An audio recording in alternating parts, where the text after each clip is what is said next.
This week's episode of This Is Only a Test is brought to you by AppRiver. If you own a business, no matter how big or small, email hackers and scammers are coming after you. AppRiver can make your company a much harder target. They have affordable services like spam and virus filtering, email encryption, and web threat protection to keep you safe.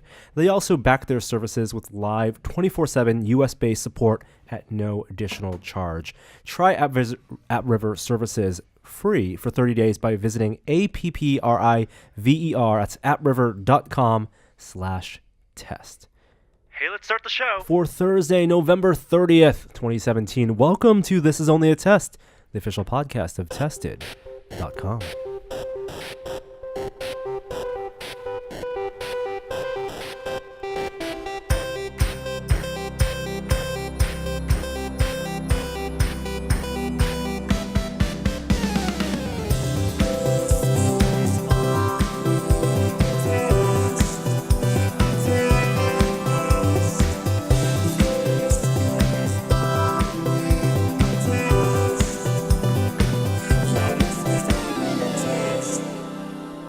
Welcome, everyone, and hope your bellies are full of leftover turkey because we're back from Thanksgiving with a very special podcast last week. Blast from the past, Will Smith, Gary Whitta. But now we're back to a semi-normal crew taking phone calls in the middle of the phone. That was from Mexico. That was from Mexico. Whoa. And I said no. You said no. International call. Jeremy Williams. Hello. How you doing? I'm all right. All right. You're feeling a little sick, I hear? A little under the weather. The whole Ooh. family's sick, and so I left. And I came here. Okay. Well, Kishore couldn't even bother to show up. So in his stead, we have special guest Danica. How's it going, Danica? Good. I'm also kind of getting over some sort of something rather. Oh, is this your first time on this podcast? It is, which is why I don't understand. You said this is the regular crew. This is my debut on this podcast. We have a semi-regular crew, 2/3 of a regular crew. You've been on the other podcast before. That's true. Yeah. So Are we not going to introduce Danica? It's her first time on the show. is Danica's first time on This Is Only a Test. And her last name being? Her last name is, well, her last name's Chan. Yes. This is... I like how weird I have now this has all been I'm made. sitting between you guys here on her first time on the show, and I feel very awkward over here. Thanks, Jeremy, for sharing that with everyone. Mm-hmm. Yeah. So let's talk about Thanksgiving. How are your Thanksgivings, Jeremy? I know how Danica's Thanksgiving was, but how was yours? Well, it was all right. I went to Virginia, and which is probably where I caught this cold, up in the mountains, and it was a beautiful time. I missed Black Friday, as I always do, but I was thinking about Kishore in line for his Best Buy kiosk inside the airport at midnight, and I was hoping he did that. Did he? I don't know. I don't know. I don't know. I did hop on Cyber Monday, though, and I was at Best Buy Monday trying to get one of these PlayStation 4 Slims for $199 like the rest of the country, and I failed. I failed miserably. You waited in line. No, I didn't wait in line. No, Oh. I looked online, and they said that okay. they had them, and I went, and they lied. They just wanted me to come in the store. Oh, I'm so sorry. Yeah, whatever. But you had good turkey? Did you do any spatchcocking? Any Will Smith? That's the problem with my Thanksgiving is my family gets together at a hotel. And so there isn't the home cooking. It's hotel Why cooking. is it a hotel? Because my Is it- grandparents did this, for years, like 30 years. It's just a tradition. Is it 'cause it's a this big is what we do. family? Yeah, it's a big So family. it just hasn't found a new home. No. No one's picked up the mantle. No. So we still Wait. go here. Do you rent a ballroom? Is it catering? No, many it's just- hotels won't let you bring your own food. No, you don't bring your own food. No, you order food. Some people have the fish. Some people have the turkey. So it's like the hotel, the cafe / restaurant that's typically attached to hotel. You make them work on Thanksgiving night, and have them host your Thanksgiving dinner. I mean, I assume their bosses make them work. I just happen to show up and there's people there, and I appreciate Are there that. other people actually eating there on Thanksgiving? What are you talking about? Like families or like Yeah. travelers? I'm telling you, I just told you I do that. That's beside your family. Oh, I mean, like, is yeah. your family the only family there, or are there No, other this- people? This is like a big holiday weekend. So yeah, I mean, a lot of families are there. Oh, so it's like this restaurant is made for families to come in to have Thanksgiving dinner. Mhm. Like they have a Thanksgiving special for their holiday for Yeah. that Thursday. Mm-hmm. Interesting. How Yeah. many tables you guys do? 2 tables. Okay, so it's not small, not insignificant. That's my brother. I mean, not my brother. My dad and his brother, and so all their families. It's It's the same hotel every year. It's probably 30 people. Yeah, it is. Same hotel. They welcome the Williams every year. They do. Wow, roll out that carpet, have turkey. The activities for the children. Now you're making me feel bad because Yeah. they all worked on Thanksgiving. I'm sure they were happy to be part of a family. Yeah. Maybe some of them didn't have families on their own. You guys traveled too. We were on the East Coast together. We were all on the East Coast. Even Kishore was on the East Coast. I think he left a week before to go to Florida, and then Danica and we flew to Indianapolis, which is where Danica's from and her family's from. And so we had Thanksgiving technically in Ohio, but flew out there to see a real Midwest winter, late fall. Yeah, it was weirdly warm. It wasn't legit. I'm not from the Midwest. I have no real connection to how that part of the country is run. And so it's always a surprise to me, an eye-opening trip for me to see, one, how flat the country is and how spread apart things are. Even in residential areas, everything is kind of spread apart, you know. It made me feel, to me, it felt very much Stranger Things. I can see that. No, the best part though is when we're driving on a road, just a normal road, and Norm is mesmerized and just shocked and delighted at how far back the houses are set. So these people, like, it's very common to have a giant front yard. I am not aware of Sprawling, what these things are. And it's the strangest thing to him. And I didn't think about it, of course, until he brought it up, but it's very, very different.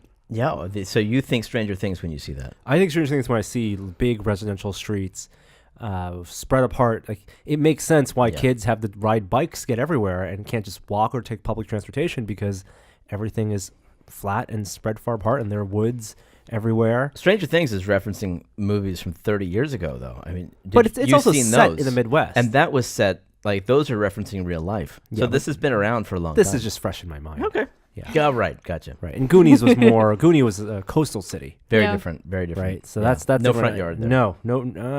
Goonies had a little bit of front. It was more hilly. That was more relatable to me in San Francisco. You know, the Midwest, you said like you're not familiar with how it's run. What they do well is snow. Yeah. Like, they handle snow. I grew up on the East Coast, and you'd see, like, schools shut down if there was a chance of snow. But then I lived in Madison, Wisconsin, and Chicago for a number of years, and man, like, they don't mess around. It's like all the alleys, all the streets, they know how to handle this stuff. Yeah, and there are definitely different, like, just different brands of things. You know, you don't have your Safeways out there. You have your No. your Krogers and your. I think there's your- also Safeway, but like Kroger and Marsh. I don't know what See, these Marsh things is are. Marsh is a Mayer. big one. Meyer. Meyer. Is a big thing there. Everything is big box type stores, Walmarts and big Toys R Us's even. Lots of Arby's. Very happy to see a lot of Arby's. Yeah, but so much fast food in general. We're here where it's difficult to come by a drive-through. It is a landscape based on drive-throughs. Toys R Us is on life support. If you want to go there, you got to go now. Yeah, you know they're running ads for Black Friday and for it was like "Play Today" was their taglines. I think Yeah, tomorrow, right? Play while you can. Play God, today. it is so dark. Right. It's so dark. Well, speaking of Black Friday and the general shopping season, so you didn't pick up. You were looking for deals. I mean, Black Friday's evolved and changed over the couple of even the years we've been doing this podcast. And what it was 7 years ago when we started This Is Only a Test is very different than how Black Friday is celebrated. It's definitely muted. I mean, we have these events that like Amazon puts on, Prime Day, a lot of big shopping days spread throughout the year. Yeah. It becomes less of this event on this one weekend, and even the weekend is spread thin between Thursday night, Friday, Small Business Saturday. I don't even know what Sunday is. I didn't know about that. Small Business Saturday? Oh, yeah. That's a thing? Oh, Yeah. Small Business Saturday is massive. Yeah, we participated in Indianapolis. So we went to Mass Ave, which is a great shopping district, Yeah. and we were in Broadville Village, which has some nice shops. But yeah, it's a big thing. But like stores actually have signs that get distributed, like balloons and stuff for Small Business Saturday and discounts for shopping on that day in stores. So like FedEx, Kinko's does signage to give out to all the local storefronts to encourage people to walk around the streets and shop on Saturday. Or it might be the neighborhood association. I don't Or whatever. But it's a thing. Yeah. That's cool. I don't know what Sunday is, and of course Cyber Monday, people returning back to their offices and buying stuff online. Even though I think we were reading about like last year or 2 years ago, most people did their shopping on their phones, on mobile, on Black Friday or even Thursday night. So PS4 Slim, you can get your $200 PS4 Slim. No. I no. didn't. That was the thing you wanted. The one thing you wanted. Well, this because our PlayStation broke, and so we need a new one. year. No PS4 Pro. No, because I want to avoid it breaking again. You see, it broke because it was confined in a small amount of space. And the heat overheated. It was way overheated. Oh. It sounds like a vacuum cleaner when the fan really turns on. Yeah. So I want the small guy. So what about? Was it an opportunity for you to jump aboard and get a Xbox One S But we have at a similar price? I worked on the PlayStation project so many years ago, so I felt like I was in that family. PS4, I think, won at least out of the gate for this past generation. I have things invested on that platform. I have all my library. You're not a 4K guy, not yet. Yet. I am. I have a 4K TV, but I don't. You don't have anything that you jump on to 4K and play to 4K. I mean, yes, you have your Apple TV. Apple TV, and then all the stuff that's built in. It's a smart TV. Yeah. But no, I don't need to play the games in 4K yet. All right. Well, the big news for me and us is we are now 4K people. What? We are 4K. We are 4Kers. TV Quest went by in 1 week, and TV Quest is now over. TV Quest. Did you go LG? I went LG. I went with the same model TV. So Gary was on the podcast last week, and he went on at lengths about how great his TV is, which is true. We've seen it. We went to his house and sat on his couch and watched. The strut. He The strutted 4K out. strut. Yep, which was Planet Earth 2, YouTube, Netflix, Yep. Apple TV. I believe there's an open invitation from Gary for anybody to come. Anyone, yeah, any listeners of the podcast, Yeah. just tweet him. He'll let you come by. Bring a pie, sit on his couch, and watch some Planet Earth 2. Have your eyeballs massaged, and we're gonna have this be the case as well. So went with the LG did the research. You never really as much research as you can do when you're trying to make recommendations or when you're trying to be informed about a technology.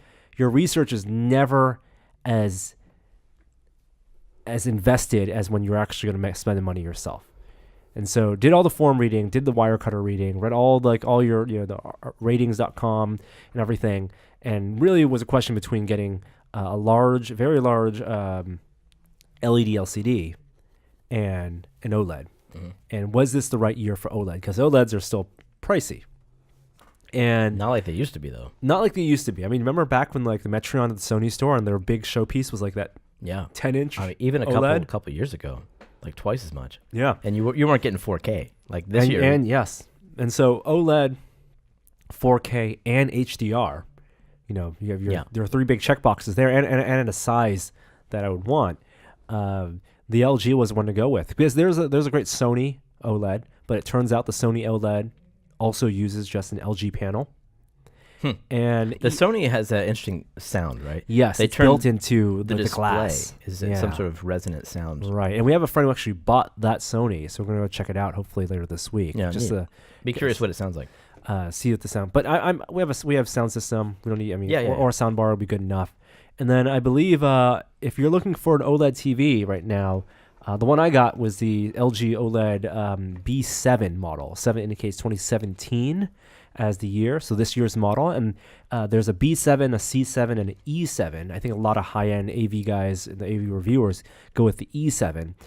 Gary went with the C7, which is about $500 more than the B7. That one has built-in Dolby Atmos decoding and has extra component ins if you want that. Don't need that.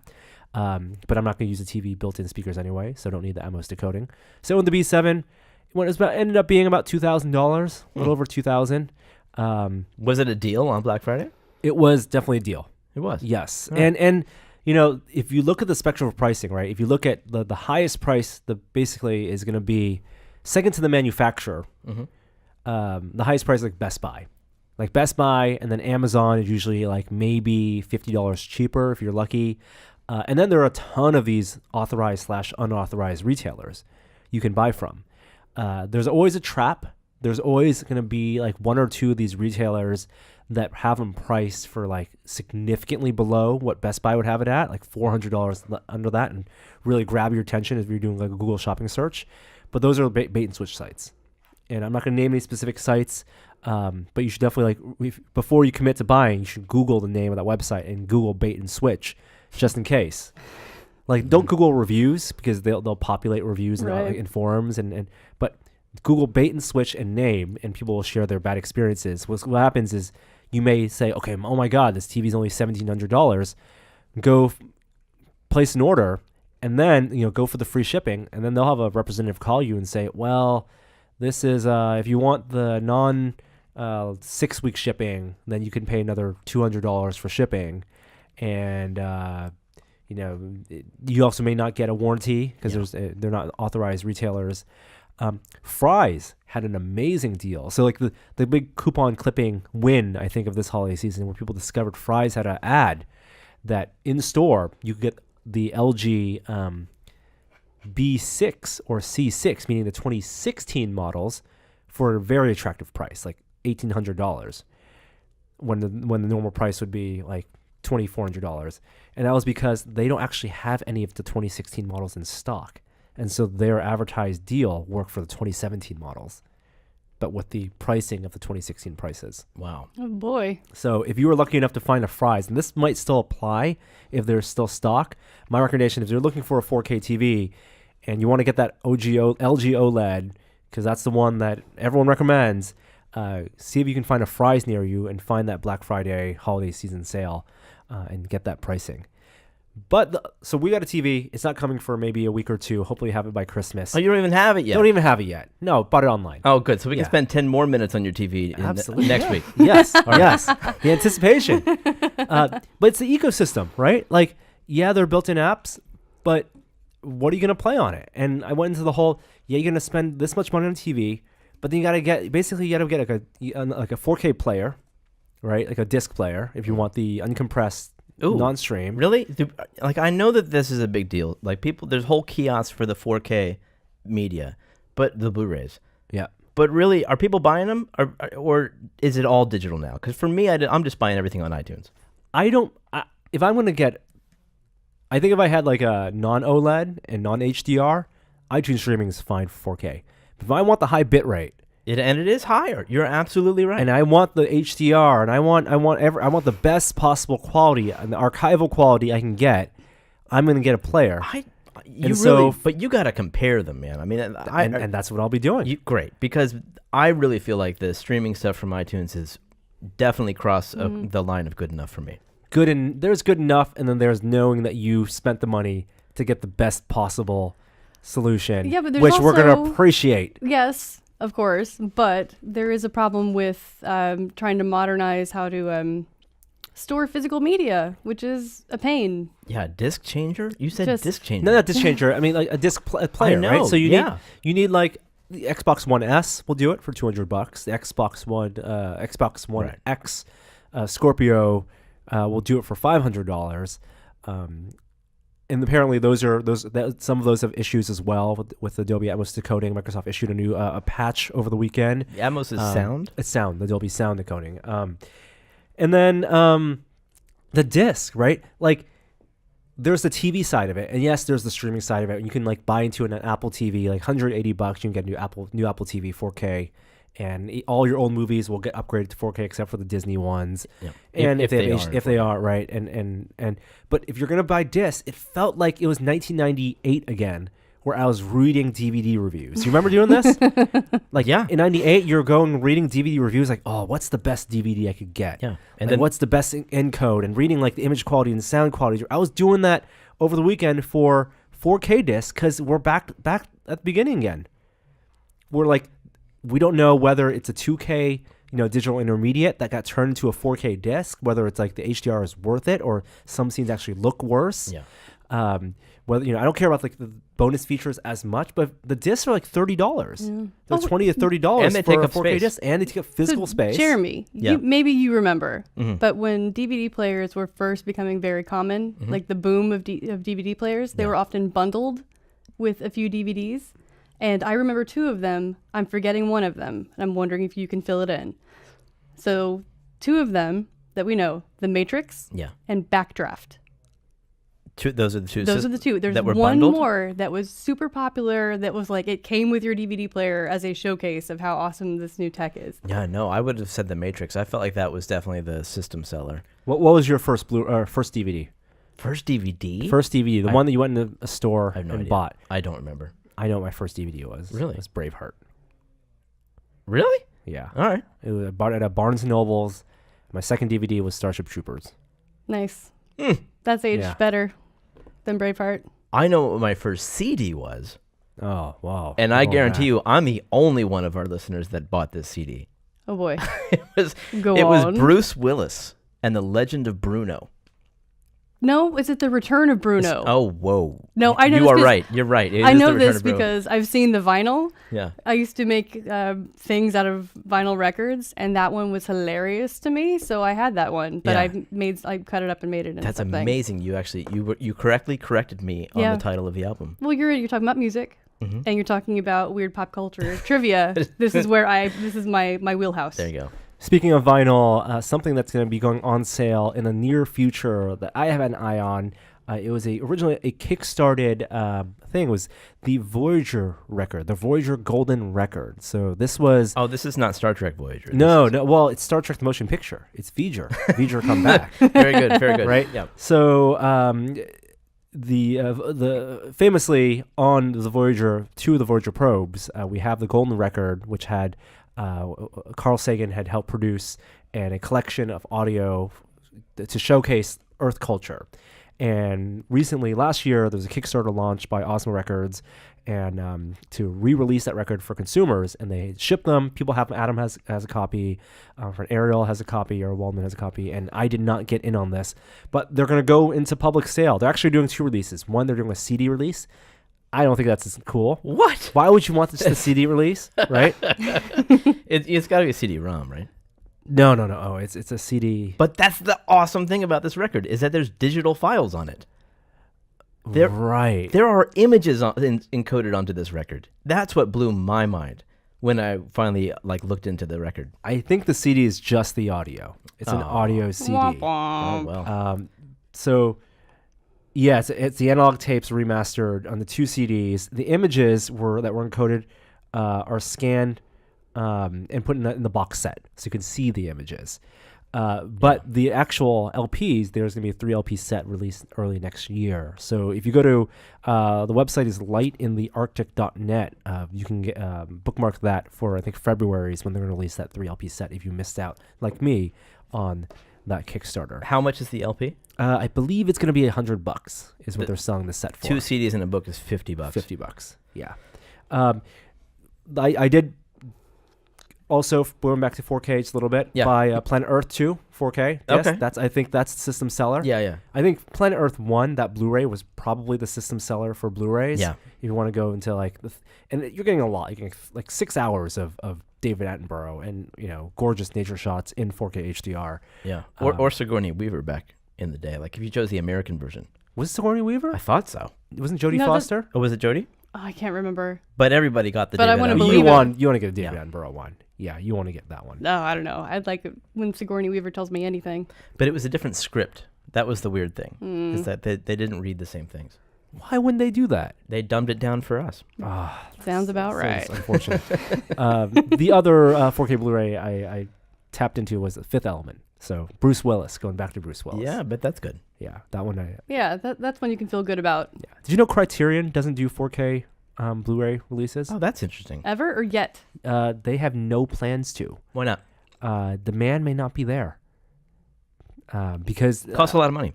well, they do all their rips all their remasters in 4K. They're doing Right. 4K scans of the original negatives. So you're when they saying do the those. work's been done. The work's been done. They just got to find a distribution model and a way to master it on disc in 4K. I think they got to do it eventually. I would be so down if Criterion did because there's a ton of great Criterion DVDs and even Blu-rays, right? Like you can buy some great Criterion DVDs and they're gonna look good. I would be down if they had a monthly subscription service where every month you get a new Criterion 4K movie to watch on your 4K TV, the best of the best, maybe a gem, something that people may not know. Yeah. Yeah. They did great work on the DVDs. Yeah. It wasn't just the restoration. They also brought in new commentary tracks. This all is kinds of supplemental It's things. the opposite of what Apple's doing. Like when you rent and buy something on iTunes, Yeah.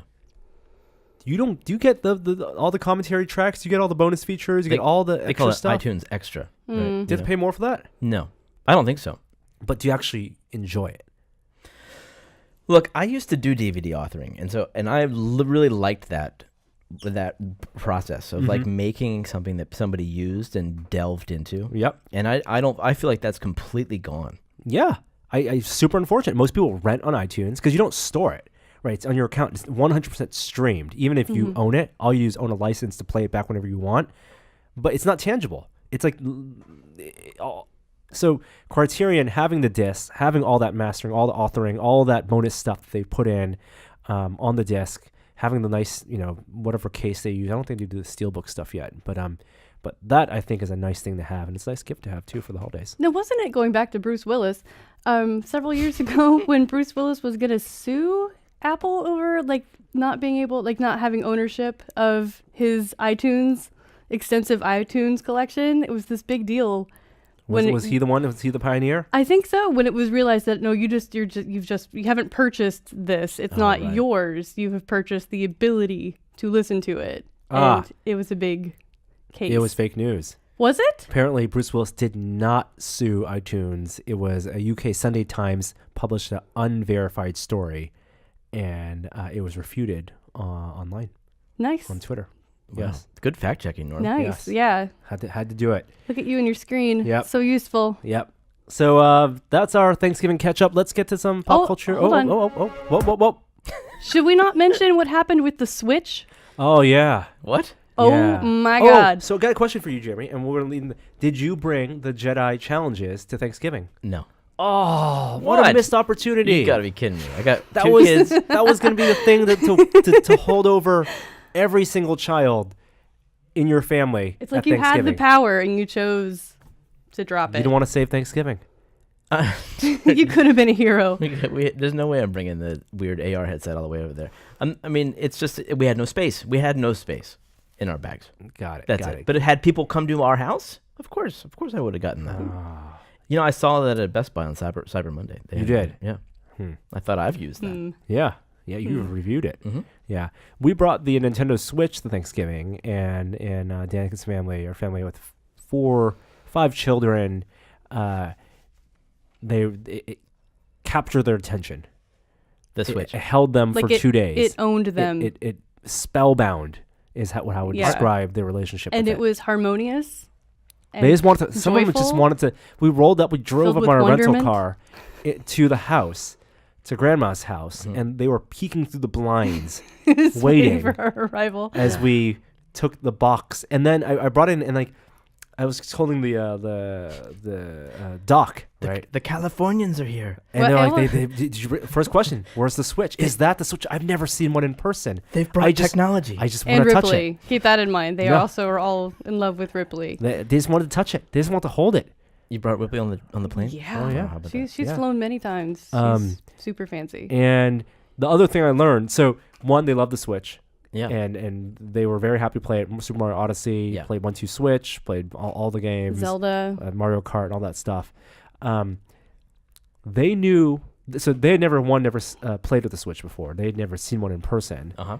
but they knew every level in Zelda and Mario. These poor kids. You're telling me that they have friends who have the console? No. or No. They've Nope. Wait No. for it. They've watched playthroughs of the entire game on YouTube multiple times Aw. already, Yeah.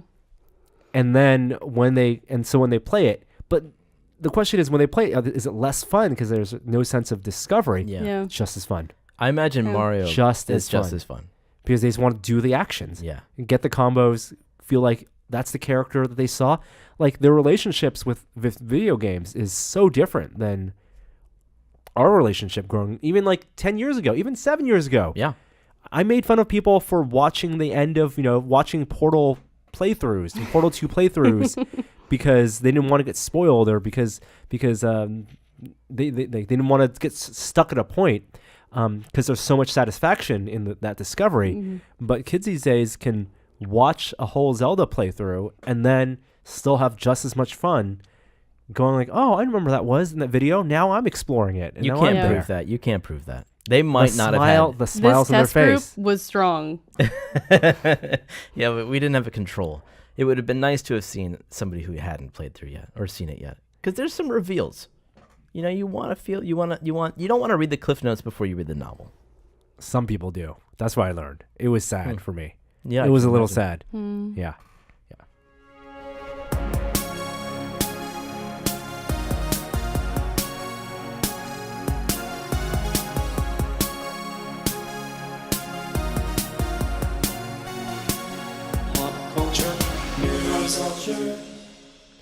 All right. So, bunch of stuff happening in pop culture this week. One of which, maybe we will save it for a special appearance.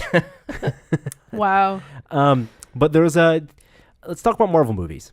Yep. Was it Variety? Variety had a big cover story featuring the cast of Marvel's upcoming film Infinity War, and they had photos of all the cast members. Well, that's not even the next Marvel movie. That's the weird thing. Next Marvel movie It's is Black Panther. Black Panther in February. February, yeah. Yeah.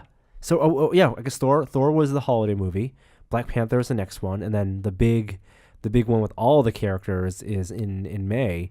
And in this story, they talked about how this is the end of their Phase 3, right? The Avengers kind of marks always the end of all the culmination of a 2-year, 3-year build-up.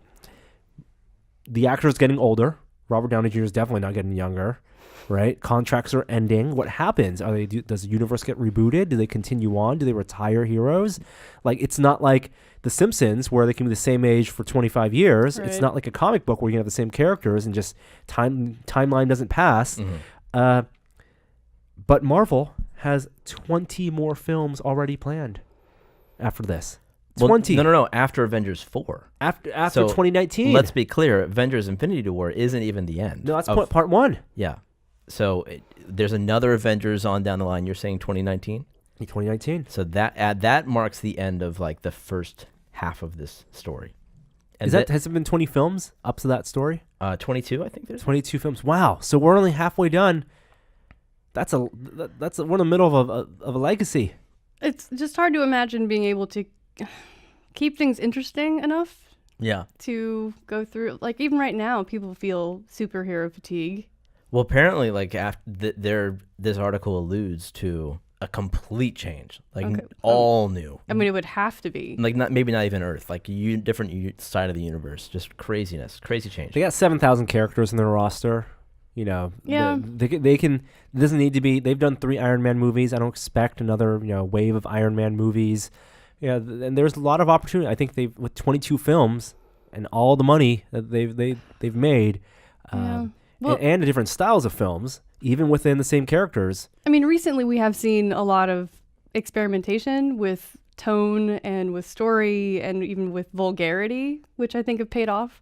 So there's a lot of space to run in as far as keeping things interesting if they're willing to be bold enough to do it or to try it. Yeah. Well, Will they try it? And they have to if they're going to do 50 films. Yeah. You would hope that they would value that. Would Disney allow an R-rated movie? I don't think so. I think that the expectations for these 20 films that are coming post Avengers 4 are still going to be, the expectation is going to be, let these films have to make $800 million worldwide. They all be events. They're going to do 3 or 4 a year for maybe 3 a year for 6 years or something. And they can't risk the rated R. That's for someone like Fox to do. I bet they come to a point where they have to. It's a lot of because movies. This is You think there'll ever be a rated R Star Wars movie? Oh, that would be great. that would be amazing. I mean, if they'll never stop making them, maybe. I mean, when you're doing these one-offs like Rogue One, I think you have more flexibility to be more daring, and that would be what my hope is. Just because at some point, Or do these you are so formulaic. Every time you see one of these films, no matter how good it is, no matter how good the script is, how interesting whatever is, it still follows a formula that is so familiar. And if you're getting too much of it, then it's just flooding the market with more stuff. You lose interest. Gary said last week, it's the Little Miss Sunshine thing, story writing points. It's never interesting when the world's in danger. What is at risk? What would a rated R Star Wars movie do? Because there isn't swearing in Star I mean, Wars. there could be sex. There's no sex. There would have to be nudity because they already got violence. The violence doesn't make a rated R movie unless it's really gory. Swearing? No, you can't. Why not? I just don't imagine there is swearing in the Star Wars universe. I feel like Why there's would it enough... be swearing? But there wasn't in Star Trek either. And look what happened. That's true. Yeah. But Star Trek is set in our timeline. Star Wars is more Yeah. fantasy, and every time you watch Star Wars, they're not speaking English. They never say English. They never say America. Yeah. You're watching it through the Universal Translator of fantasy. So, what is the equivalent? They would have to make up a word which doesn't have the same impact. Exactly. It Like, doesn't get you an R rating. Yeah. So Star Wars can completely bypass that. It would have to be gore. It would have to be like blood, Yeah. violence. I don't think they would go with sex. Disney, I don't think so. Yeah. Um, They're kind of safe then. Yeah. They can make whatever movie they want for PG-13. I mean, Disney Dark Era or Dark Age, didn't they have some like? Oh, I guess Watcher in the Woods even was like. and they can have more PG-13. intense films, but Yeah. those can still be PG-13. Yeah. They don't. I mean, and also the standards of what makes a film rated R and PG-13 that changes over time. And Right. Yeah. in 5 years, in 6 years, it may all still be PG-13. But you do have to keep pushing the envelope. You can't keep doing the exact same thing. They're going to have to find some way to innovate, and it's likely going to push towards the extreme. And there's only so many extremes you can touch. Well, this article is strictly about Marvel, and Bob Iger, the Disney CEO, says we are looking for worlds that are completely separate, geographically or in time, from the worlds we've already visited. Wow, going back in the past, Yeah, I guess. Interesting. or look into the future, far future. Has- Very, very interesting. Has DC announced their plans for like what They that? have not. They haven't commented on anything post Justice League. And, I mean, they have films in the slate. Flash is apparently going to get a film, no director yet. They've been filming Aquaman, which is coming out, I think, end of next year. They talked about Joss Whedon doing a Batgirl movie in that universe. Really? Yep. And Jenna Malone was Barbara Gordon in the extended cut of Zack Snyder's Batman v Superman. Right. And what else? Wonder Woman 2, of course, 2019. So movies are on the slate. It's whether they're going to go with standalones or try to be cohesive with But the they shared don't have universe. like a big overarching idea of where the story is I heading. don't think so. I don't think And they have then that type of crescendoing. no. Like why Superman had to die. Will that be answered? At the end of Superman had to die because it was calling back to the most popular storyline in the 90s, Death of Superman. Yeah, but like you wasted Superman on a callback? They don't have a lot of ideas, Jeremy. They've really. You've seen the movies. I mean, Yeah. What was I gonna say about Marvel? Well, we'll talk about a trailer in a little bit. I think we have with your special guest. We'll have to get Your a special guest. special How about you guest. do that with your special guest? Yeah, we're gonna See? wait. The other movie that did well over the weekend, Coco, exceeded all expectations. I can't wait to see this. It's Except so good. except yours for the short. Well, I that didn't have to precedes see it. Oh, you did. So you haven't seen it again? No, haven't Oh, seen it okay, again. okay, We just saw the friends and family screening of Coco, but Coco was released over Thanksgiving holiday. It had already been the biggest grossing film in Mexico before that, and in the States it made $71 million, I think, over the holiday, which is massive. It's well ahead of Big Dinosaur and well in line with other of Pixar's greatest Wait, hits. The Good Dinosaur? Yeah, good. It's a Good Dinosaur. Yeah, the Good Dinosaur. Yep. And it had so a lot of ways you rate the films is you have the Rotten Tomatoes score, you have a critics the average score, Metacritic score. Yeah. But one of the things that studios really look to is what they call the cinema score. And the Oh, cinema Norm, score. what is the cinema score? Well, the cinema score, I think, it's a survey of viewers after they watch the film. They give it basically a Exit poll. Exactly, it's A to F rating. It's done on a grade, and the cinema score may often wildly differ from the critic score. Some films are maybe critic proof. They're maybe crowd pleasers, but not very critically acclaimed. Yeah. And some movies, if they are critically acclaimed and they're crowd pleasers, it has a really good, strong correlation, R value, with the box office multiplier. So they look at the opening weekend box office, and then they hope for a multiplier over the lifespan of the film based on the time of year, other big weekends, whether school's out. All these things factor into box office. It's really fascinating for statistics. And the cinema score is strongly correlated with the multiplier and how long the legs are for the film. Mm-hmm. And a movie like Batman or Justice League, for example, I believe had a B+ cinema score, even though it had 49% Rotten Tomatoes and a relatively low Metacritic score. So maybe, and the movie did okay this last weekend. So they're thinking that movie can maybe get into like the 250 million range over its lifespan. Not a hit, still categorically a failure. You're not describing Coco. No, Coco has the cinema score, the audience reaction score, A plus. A plus. Yeah, I know. Yeah. A plus. One of only 2 in recent years that Pixar has had, between that and Toy Story 3. I want to say. You're kidding me. Toy Story 3 was the last movie that had an A plus. I gotta do some Google fact checking. I mean, what? Really? Inside Out, Finding Dory? I think it did better than Inside Out Wow. for sure. Yeah.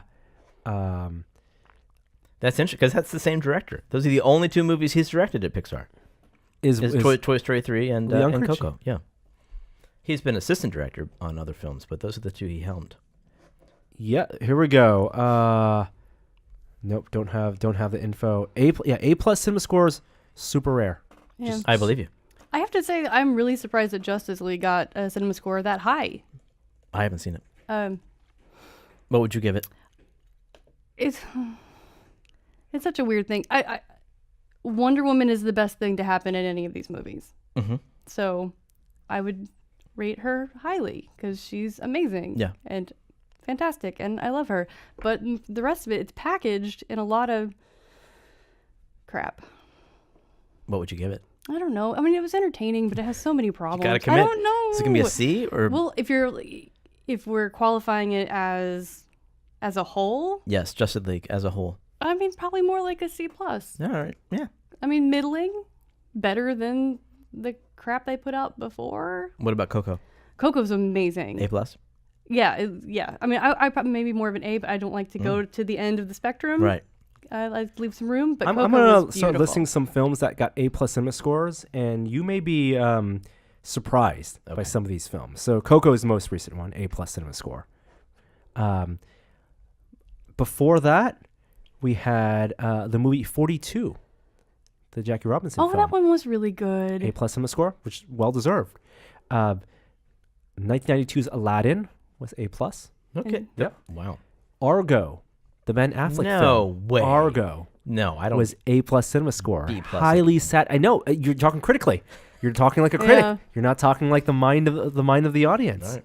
Avengers 1, the first Avengers film, definitely. 2012. Yep, a very big crowd pleaser. Beauty and the Beast, I don't understand the appeal of that movie. It's The Blind Side, It's music. It's music. It's the propaganda of great music. Yeah, Can- Dances with Wolves, oh no. Dead Poets Society, There well, you that go. makes sense. Damn. Yes. Yeah. Die Hard, Okay. Yeah. Driving Miss Daisy, Okay. E.T., Okay. Forrest Gump. I've met 2 10-year-olds this holiday that hate ET because it's too sad. Oh, it Like is they- sad. Like they don't hate it, but they won't watch it I because don't it's know. too sad. I hate Forrest Gump. The Passion of the Christ. Strong audience following. Yeah. Yep. Princess Bride. Wow. Yes. Yes. I'm surprised they had Really? this back then. Yeah. Wow. In the 80s, yeah. Tangled. Yes. Tangled. Okay, you're skipping around, but yeah. I know. I mean, it's all over the place. Terminator 2, Judgment Day. Titanic is the last on this list I looked up. So Toy Story 3 is not one of them. I bet it's just not on this All right. in this This particular list. incomprehensible. So anyway, Expensive it's high list. praise. Yeah, very high praise. But let's talk about the controversy, if you want to call it a controversy. We didn't have to endure it. One, we didn't have to see it in theaters again. Jeremy, you didn't see it yet. Yeah. But I'm curious. So ahead of Coco, there was a short film. There's always a short film before Pixar films. And most of the time, it is a short film produced and in-house. It is Yep. a chance for aspiring directors, That's budding right. within this Pixar system, to flex some of their directing chops in the short film format. Disney's done it. Walt Disney Animation Studios has done it now. Pixar won some of their first Academy Awards were with their short films. Jerry's Game. Some of these short films, you buy collections of these. They are just as highly anticipated, I think, as the Pixar films themselves. Some of my favorite ones, Night and Day, was one I loved. Yep. The mix of 2D and 3D animation. That was amazing. That was one in front of Up, and Paperman. Paperman. That was a Walt Disney Animation Studios one. So they've Yeah. also used opportunities to bring back some of the characters. And don't forget Feast. Feast, The yes. dog one. The Boston Terrier one, the one that played in front of Big Hero 6. They're intertwined with part of the theatrical experience. Well, the one played in front of Coco was the second Frozen short film. and it was a holiday special featuring the lovable character Olaf, and it was 21 minutes long. That's amazing. I'm trying to guess what It was a Norm was TV saying show. in his brain under the word wonderful.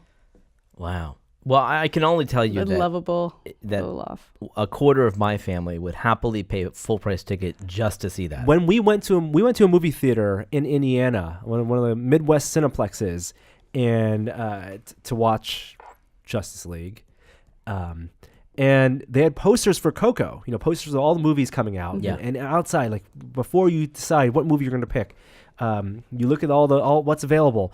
They had a poster for Coco, and next to the poster for Coco, they had a poster for the short film. No. Yeah. Now showing. Yeah. It looked like a full-length film. Yeah. Oh, wow. Olaf's Frozen Adventure. It's got Sven, the reindeer, and Olaf. Yeah. There you go. So Yeah.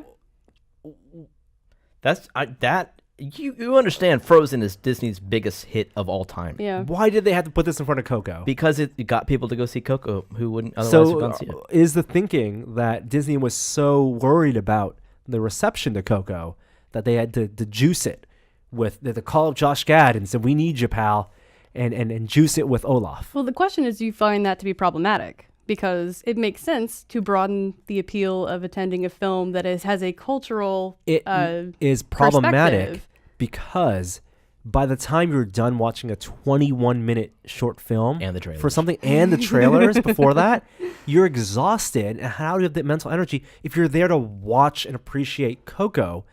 Your you- experience is already muted. So you think it was thunder stealing? Yes, 100%. But if you're also getting a larger audience for this beautiful piece of art, Kids, what I know of kids is have low patience and attention spans.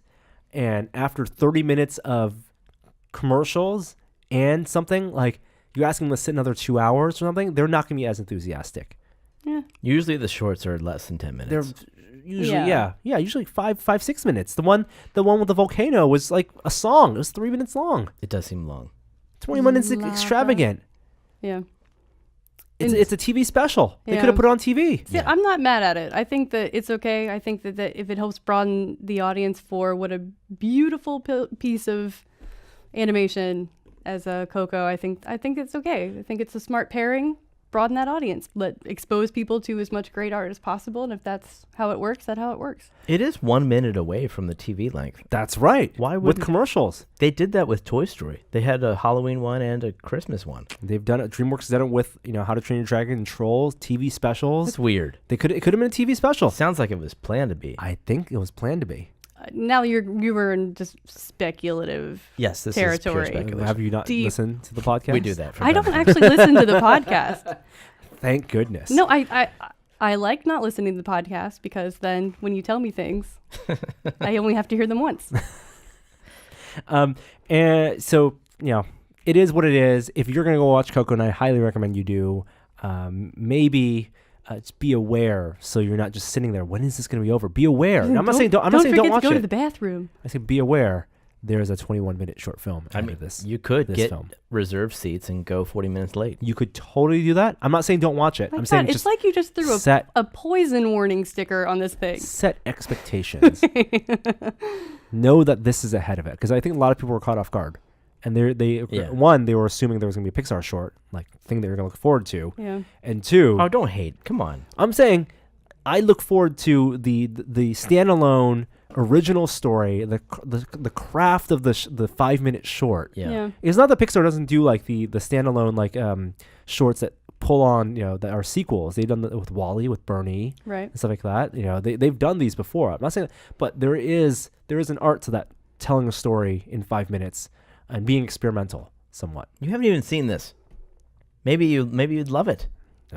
Well, Yeah. I can wait till that collection comes out. And I'll stream it on Alright. iTunes. There you go. That's what I'll do. Maybe in 4K. Maybe in 4K. Yeah. And then last bits of pop culture news. We all here have Amazon Prime, right? Yep. Well, the benefits to Amazon Prime keep on coming, and this new one is interesting. Prime subscribers will get access to early screenings of films before they hit theaters. What Well, films? Jumanji. There's a lot of films. Well, I don't know how many. Wait, Jumanji's not out yet? Jumanji's not out yet. Because they've been trailers for a Yeah. while now. Yeah. Yeah. Yep. So this newest perk is a whole 2 weeks before the movie comes out, you can book tickets for an advance showing of the film. Oh, so you still have to go see it. You don't get to stream it at home. No. Okay. You still have to go. This is like for people like if an Amazon perk was to be able to watch Star Wars 12 days before, Well, people would pay $100 just for a chance to buy a ticket for early screening. can you imagine the power that Disney's going to have with their own streaming service? That's what this Yeah. is exactly the kind of thing like that Disney and other companies are looking at, ways to get you to pay more for your earlier access and for other like membership benefits. Yeah. Andy Serkis did a interview with the Toronto Sun, wherein he suggested there should be a Motion Capture Academy Award, Now, a performance capture. performance capture, Yeah. yes. Oscar. Yeah, they don't call it motion capture. The performers never call it motion capture. It's definitely performance capture. I think this is a step back from his previous arguments. He had been fighting for the longest time to say that performance actors are actors, and I think I think they are, Absolutely. and that they should be in contention for acting awards. That's a hard argument. He's been making the argument. That's interesting. Like Gollum, Yeah. should he have been nominated for Best Supporting Actor for Gollum? Yeah. That's interesting. I mean, this is a. I think yes. Now, completely acknowledging. What were we going to say? Let's say it's a difficult question because yes, there is. It is a legitimate type of performance that deserves to be appreciated. Yes. But for the most part, you're talking about almost like he's whining that he and Doug Jones don't already have like 5 each. Like it's also a very small as far as standout performances. There aren't a whole lot of that. Oh, to you're actually saying draw from. you're saying that he's a small, like he would be nominated every year. There's a small pool of people Yes, in like that. Doug Jones would have a bunch. He would have a ton, and Well, Doug Jones does both. right. I mean, they do all. They're full range. Like Doug Jones does performance capture. He did it for Silver Surfer. He's done it for a bunch of other films. He does creature performance in films like Guillermo films like Pan's Labyrinth, and Hellboy, and he does regular acting. He's as part of Star Trek Discovery cast, and right? he was Mac Tonight on that whole McDonald's commercial campaign. Maybe the thinking is he and Doug are one of the forefathers of this craft, Yes. and if it was taken more legitimately with an award, then there'd be more people who'd follow in his footsteps. Yeah, and Now- They fully acknowledge that the performance isn't one. What you see on screen is still a huge collaboration with the effects artists Yes, Mhm. and animators. but it's all keyed from his facial expressions. But Right. the directors can say, I didn't like the way Andy was smirking there. That's right. I didn't like his brow movement there. They can do that with humans now. They can do that with humans now Yeah. too. So the lines are, you can make the argument both ways. I think definitely, and many actors, who, even with, starting with films like Avatar, you had people who were not considered performance actors. They were previously hired to be just themselves on screen, wearing the suits and doing full performance capture. You have in the BFG, yeah, is that good? I haven't not seen that. I hear it's haven't really seen it. good. I haven't seen it yet. And of course, recently with the ending of the Planet of the Apes trilogy, yeah, where Caesar was a command performance from Andy Serkis, I'm of two minds about it. I think they should be acknowledged in some way. yeah, I think to create a special category would diminish their contributions as actors, and to take away the opportunity for them to be an actual in contention for acting awards. Except because of that type of performance, they're less likely to be in contention. So that is the argument for having a category Yeah. that is more. It's more of a fringe category, but that is the exact argument for why they should. And I would imagine there are techniques about doing performance capture that regular actors have to learn. So it is a craft in and of Yeah. itself in order to perform with that gear Right. around you for the computer rather than the camera. Well, it's going back to Pixar.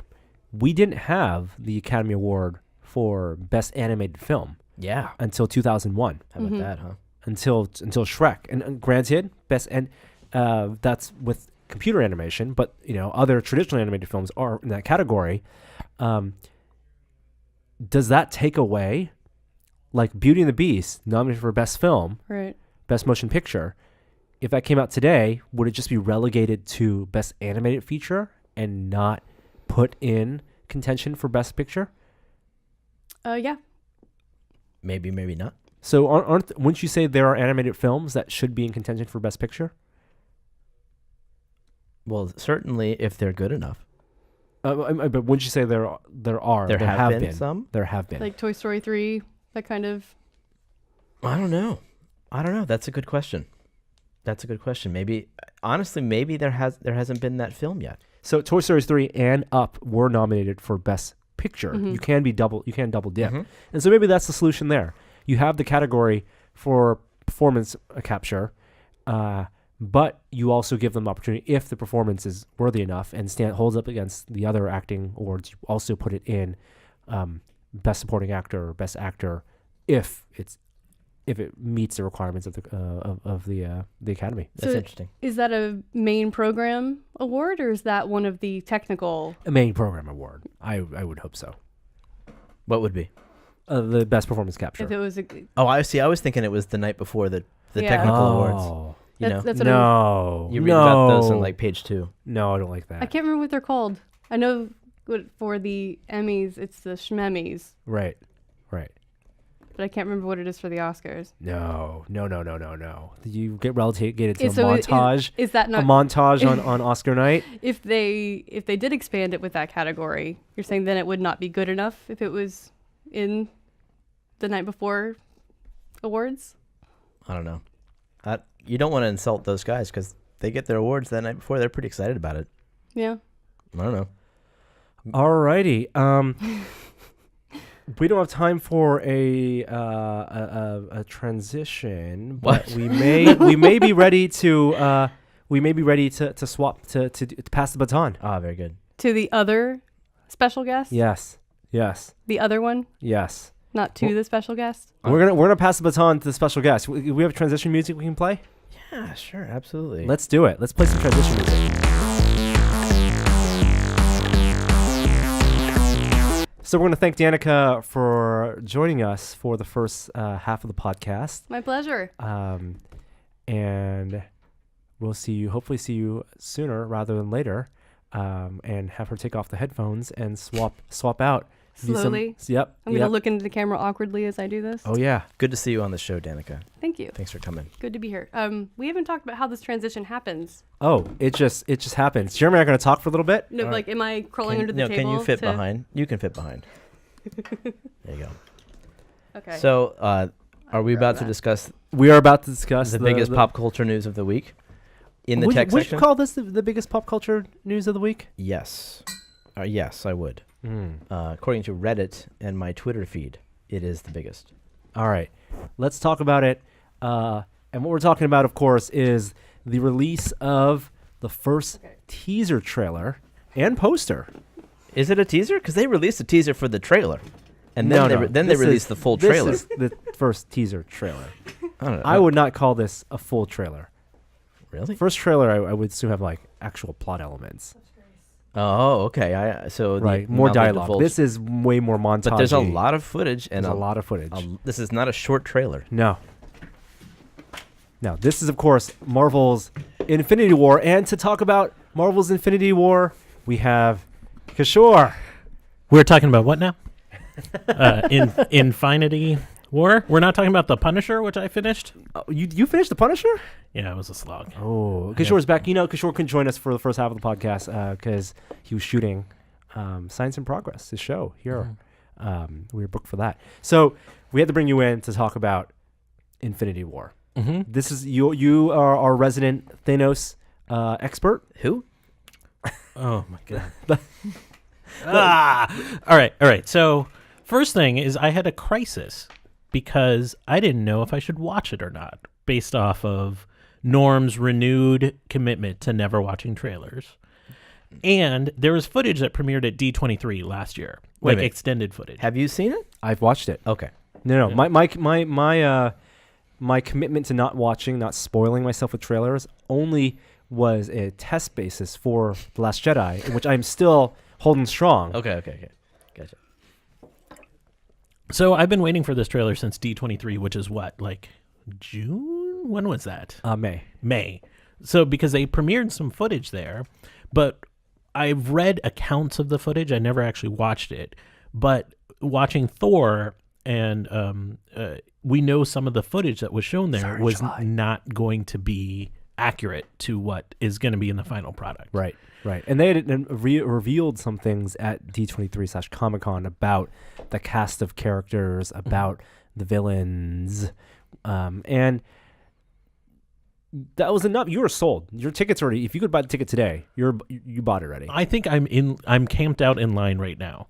Yeah, probably for this movie because somebody in my Twitter feed said, "Marvel, you have my permission to make this a 9-hour movie." That was my friend, my hockey friend, and I retweeted that. I love the source material for this, which is the Infinity Gauntlet series that was written by Jim Starlin, and he also did a lot of the pencils, and Ron Lim came in and did a lot of the drawings. You can only be disappointed.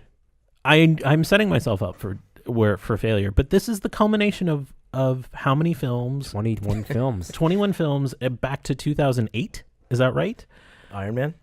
Yeah, Iron Man. And I was pretty happy with what I saw in the trailer. I was really thrilled. It set up enough stuff for me. It showed me a couple things I wanted to see. It showed me Thanos is just a badass. And there's... Without a helmet. Am I allowed to talk about this? Yeah. Did you see it? Yeah. Oh, okay. Him punching Iron Man in the face was pretty satisfying. Okay. And him choking Spider-Man in a spider iron suit was pretty satisfying. What do you think? Like, it showed how powerful it was, and I love there's one Josh Brolin line that is very Thanos-like. It's very nihilistic. It's very like, doom is coming no matter what you say. You can't avoid it. And it's very menacing, and I hope that's what his character is. That being said, the costume design, disappointed. I knew this was coming. We knew it from D23. He should be in full garb. I mean, he will get there. He's in casual wear. I actually like the Mad Titan in casual wear. When he was banished and he's on Titan as a farmer. No doubt, but that was like conversation time. That wasn't fighting time. He came fighting time. Maybe that's how little little regard he had for the Marvel characters. He was going to come in casual wear and beat the crap out of them. He doesn't have his helmet. Doesn't have his helmet, doesn't have his armor. The full gilded armor. Yes. Except for the gauntlet. I felt like and I was happy with the trailer from my little perspective too, but when you first see him and he doesn't have a helmet on, and correct me if I'm wrong, but he's always had a helmet in the little snippets. Yes. I was like almost like a Tarkin level CG, and I didn't care for it. Oh, I think that's fair. I think it'll look fine in the final product because we got this weird glimpse of him coming out of a portal of some kind. I like how all the heroes aren't together either. It kind of started to make sense to me as a storyline of how they're going to tell this tale. So my fear for this film is that it's going to have too much of a look how fun it is to see the hero from this character have banter from the hero from this other character from this movie, have banter from the character from another movie that you because love. That's what Thor was. Because that's exactly what that movie was. And it seems like they're setting that up with Doctor Strange and Iron Man and Hulk. Like, look at this awkward first encounter and this awkward and I know that's very it's crowd very pleasing. Close to the source material too. The opening scene of the comic book is literally a character falling through Doctor Strange's roof. So I actually took it as a nod to the original. Do you think it will be a cold open movie? Like, just get right into it? Oh, I think I suspect the Hulk is going to fall through Doctor Strange's roof to open this film. Wow, I like it. I like that. I don't need build up. We've had 20 movies of build up. Let's Do you want to hear my theory of what this movie is about? Yes. It's a little I spoilery. think we all do, sure. The people must know. It's good to be back. I think it's going to open with Hulk falling through and Thanos warping to the planet. He'll have beaten the crap out of Thor. And I think he's going to show up on Earth with 2 gems on his gauntlet. Like, somehow he will have gone to Xandar to get the power gem, and somehow he will, like, Loki will have handed over the Tesseract, the space gem. Loki's good now, though, right? No, he's not. I'm so confused. All right. Yeah, that's Loki's whole thing. And he's going to come on Earth looking for the third one, which I believe is in Wakanda. And so we go from... Well, he steals one. You see him take one from Vision. Oh, yeah, he's coming for Visions, too. Sorry. And Vision also in the Paul Bettany form, human form. I didn't like that. Yeah. A little too like playing up the romance with Scarlet Witch. Which what happens in the comics. It is what happens in the comics, but that's like it's a little bit too much story for what this movie is about. So I assume he comes to New York to get the gem from Vision, and he's going to beat the crap out of all the heroes there, and then move over to Wakanda, and that's why all the rest of the heroes are gathered there to meet his forces. So this is actually setting up. I know this is strange to say, but the way that architecture goes is that he's going to win in this movie. Thanos is going to win. He's going to get all the gems by the end. And I hope we just follow him. We don't follow the heroes. That I think it starts in the with- movie. In You the think movie. Thanos is the star. I hope so. That's I think that interesting. would be a really interesting take. It'd be a very different kind of film. And if we follow him collecting a couple of the gems, and at the end of the movie, he has somehow collected the entire Infinity Gauntlet together. I know they said it's not a part 1, part 2 movie, but I think that trailer feels like it's a part 1, part 2 movie. Like they're going to leave us on a cliffhanger of him having this together.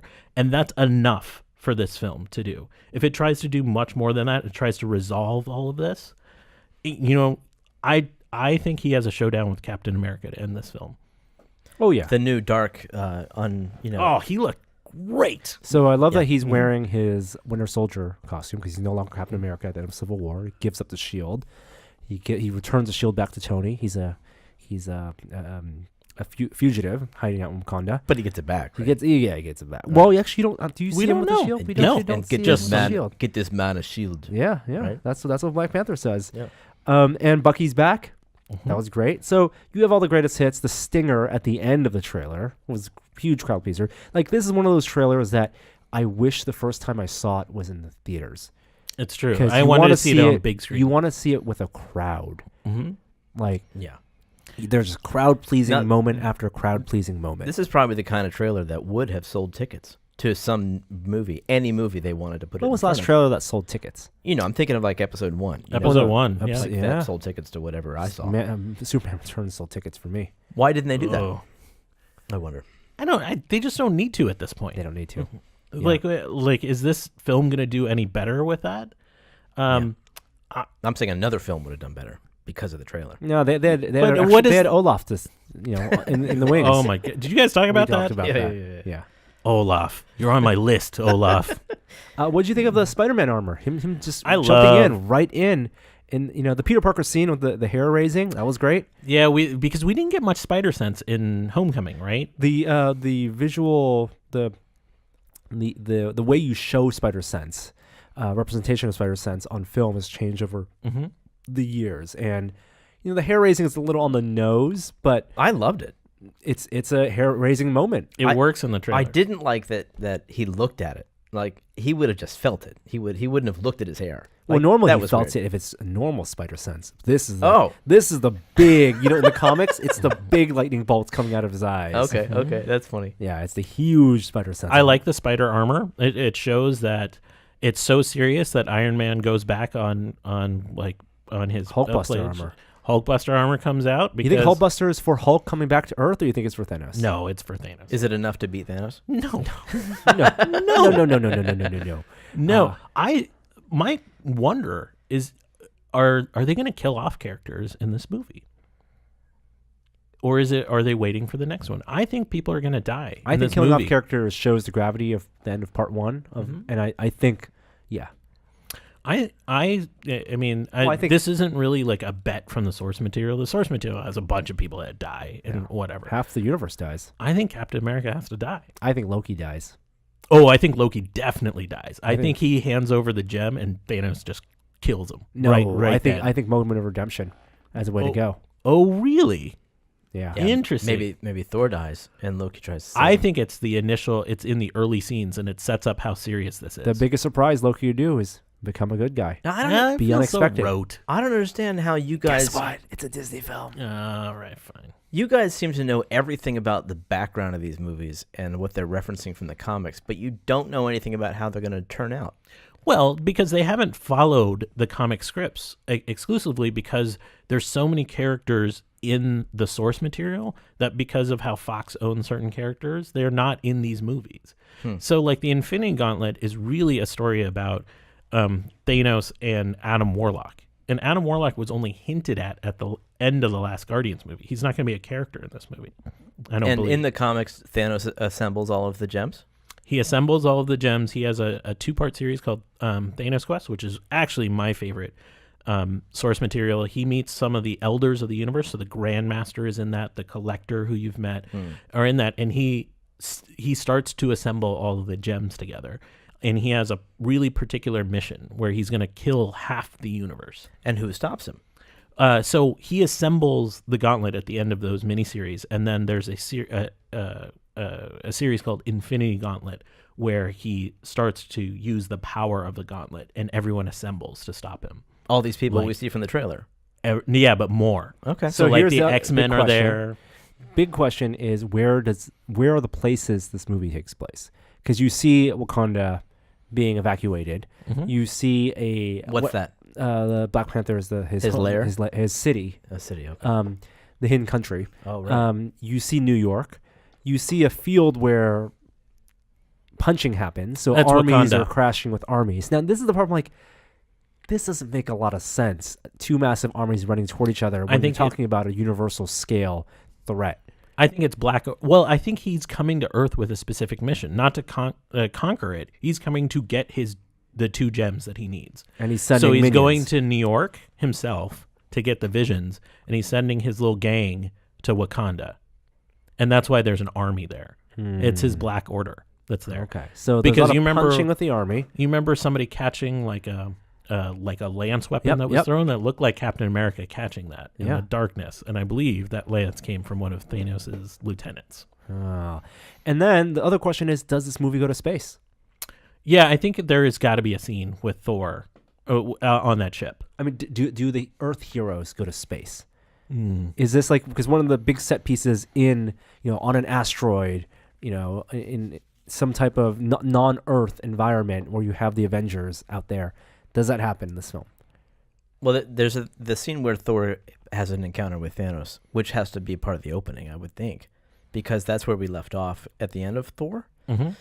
And I imagine the Guardians of the Galaxy rescue Thor, and then that's how they learn how to get to Earth. Well, I guess they already know because he's from Earth. Yeah, I suspect it ends in space, but I don't think it's a huge central piece of. I think most of this film takes place on Earth, is my guess. It's a lot. It's a It's a lot of ground to cover. How but lo- I think if they leave it at a cliffhanger or something close to a cliffhanger, they can get away with that much coverage. Is it going to be 2.5 hours long? I hope it's 9 hours long. I think it'll be 2.5 seems about right, because I think doing much more than that, they'll start to do stupid stuff like bringing in too many characters, trying to develop plot lines where they don't exist. I think they leave it with Thanos winning. I think that's where, and like you're right. I think somebody has to die at the end of this movie. Maybe more than one. Whose contract is up? Robert Downey Jr. and Chris Evans, I believe. They can't kill. Are they going to kill Iron Man? Feels really. Wow, Norm's confident. A lot of death. I don't know. I don't know about that. I definitely think Chris Evans is going to die. Alrighty, let's get some tech news. We don't have anything to say? Wait, we're not in tech news yet? Wait, No. you guys have been talking for like 2 hours about.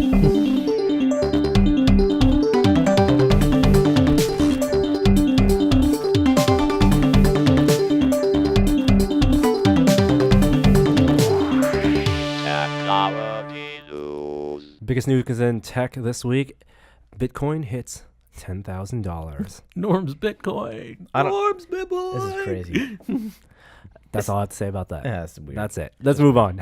No, I did see something that said like time from 10,000 to 11,000 in Bitcoin 6 days.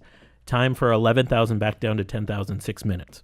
True, 100%. It went That's under. just It went to 9,000 something earlier today. Volatility. Yeah, Nasdaq will start selling futures for Bitcoin futures next year, and yeah, We have Bitcoin experts in the office, which we'll do some talking about later before the end of the year about the state of cryptocurrency. But good for everyone who kept their Bitcoin. You guys are strong. I admire you.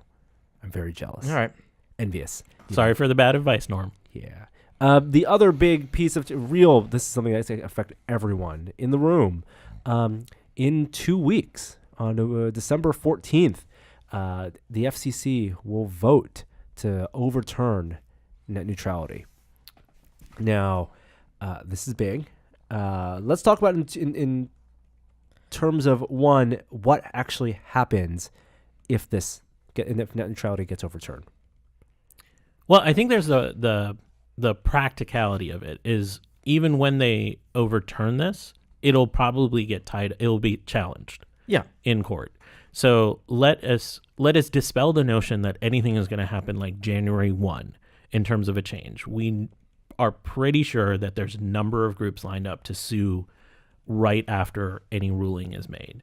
That doesn't mean the rulings will be stopped. No, but it'll slow it down. It's not going to implement within a month. I think this is going to be tied up for a year or 18 months, I heard from legal experts.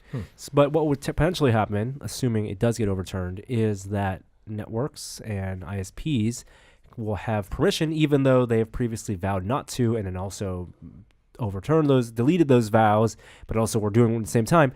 They can implement pricing schemes and policies to affect how we use and pay for internet negatively. Every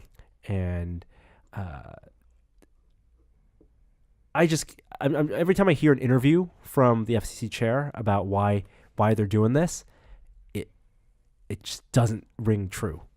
Oh, there's absolutely 0% of consumers that this benefits, on no matter your politics, right? Can I try to sell you on it?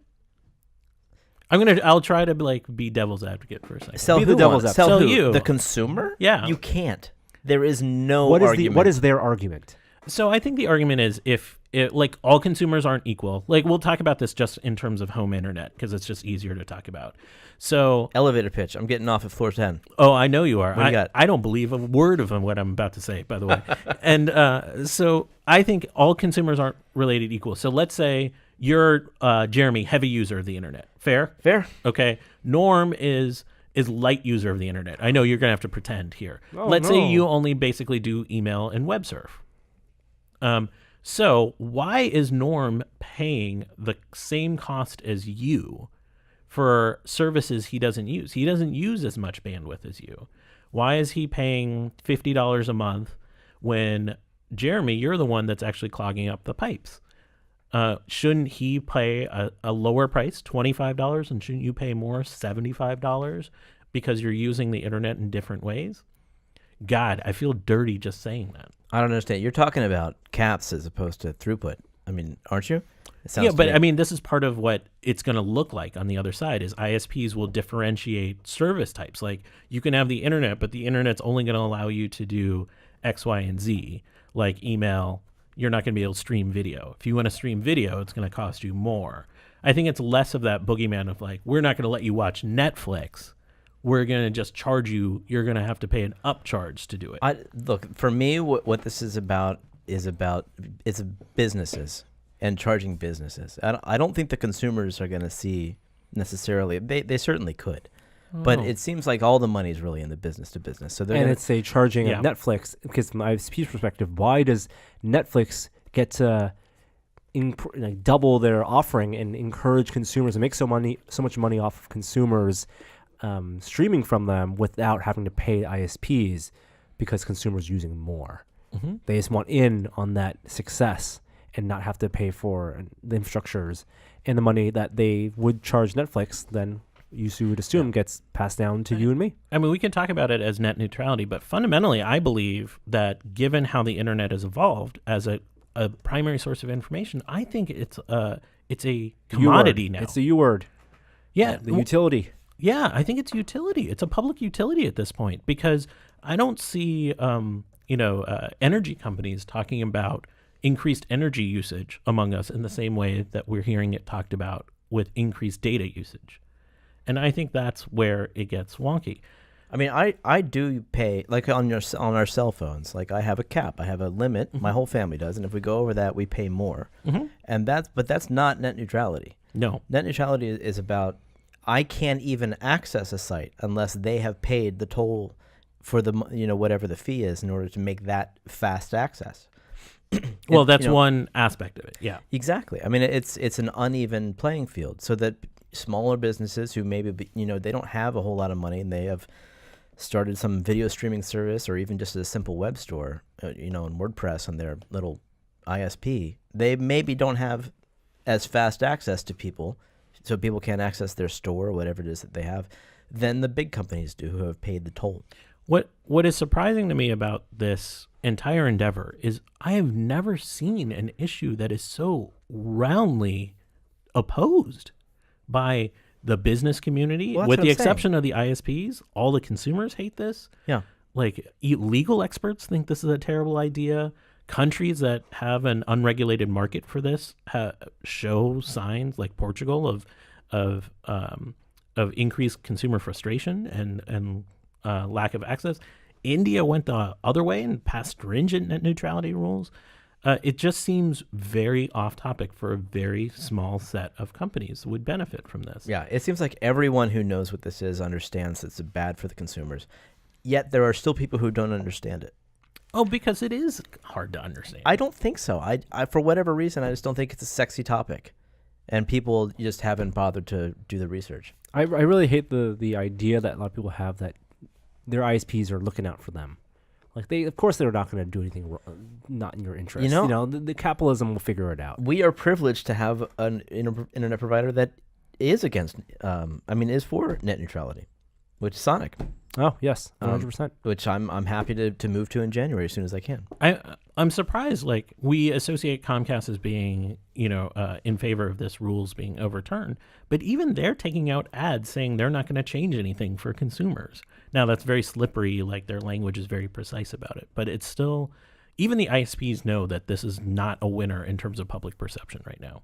Yeah, well, public perception and public action are two different things, and so if you wanted to help preserve net neutrality, a couple ways you can do that. There's a website, battleforthenet.com, which you can it'll give you scripts and give you actionable phone numbers that you can call to your local congressperson. And also on the EFF's website, act.eff.org, there's also plenty of information there. Because this vote does happen on December 14th, and now is the time.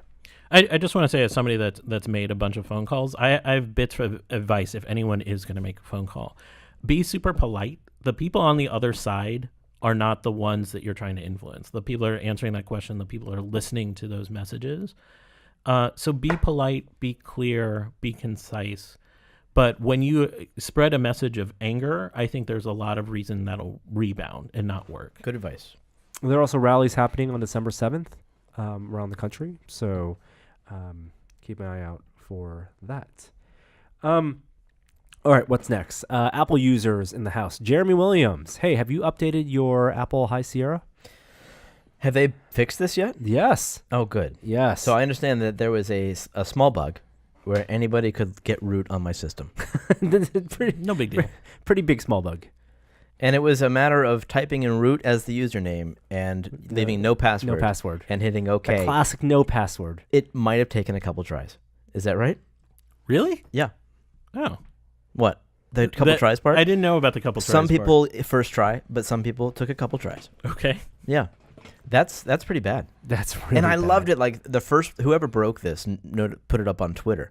And then Apple support wrote back saying, send us a DM and we'll figure out what's going on here. And clearly, like, no one had been notified that this is an real problem. They just took their stance of, let's help the user figure out what they're doing wrong. I know a lot of users went in and just changed their root password as a way of getting around this, but You knocked someone up. that's not something that the average Apple user is going to do. Yeah.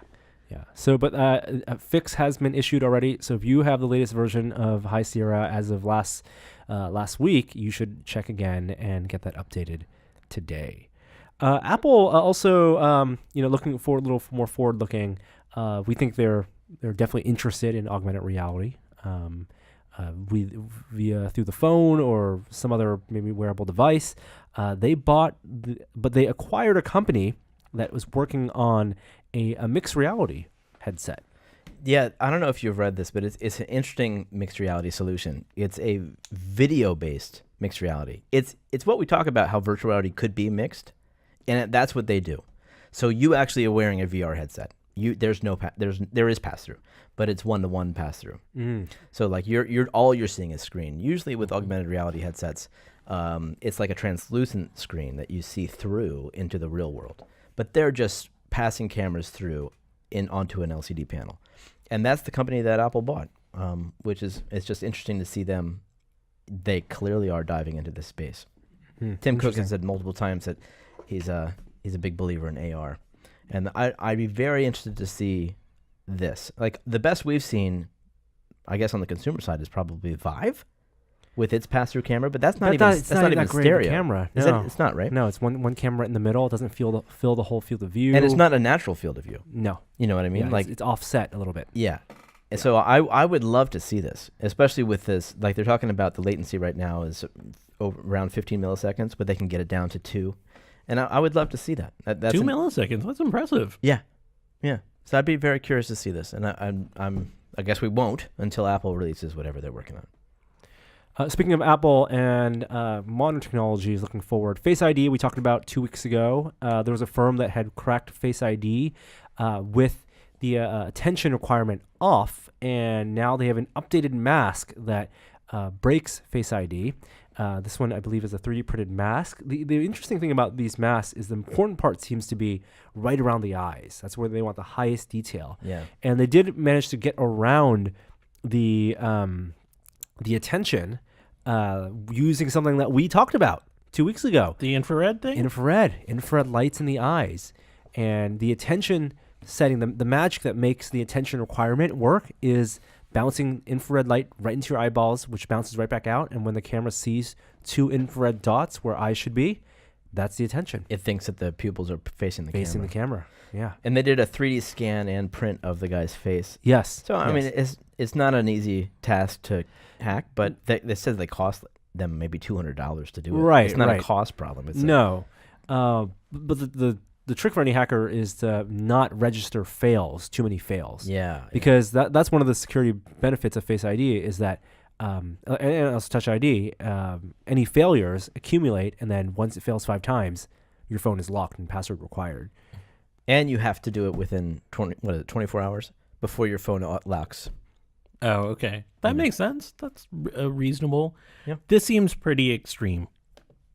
Like that is not like, oh, they just printed a mask and put it on. It's like very detailed and like clearly had some finishing on it. This is the borderline. We are getting to borderline Mission Impossible stuff. The thing is, this right now. is a lot more feasible to me than making a thumbprint.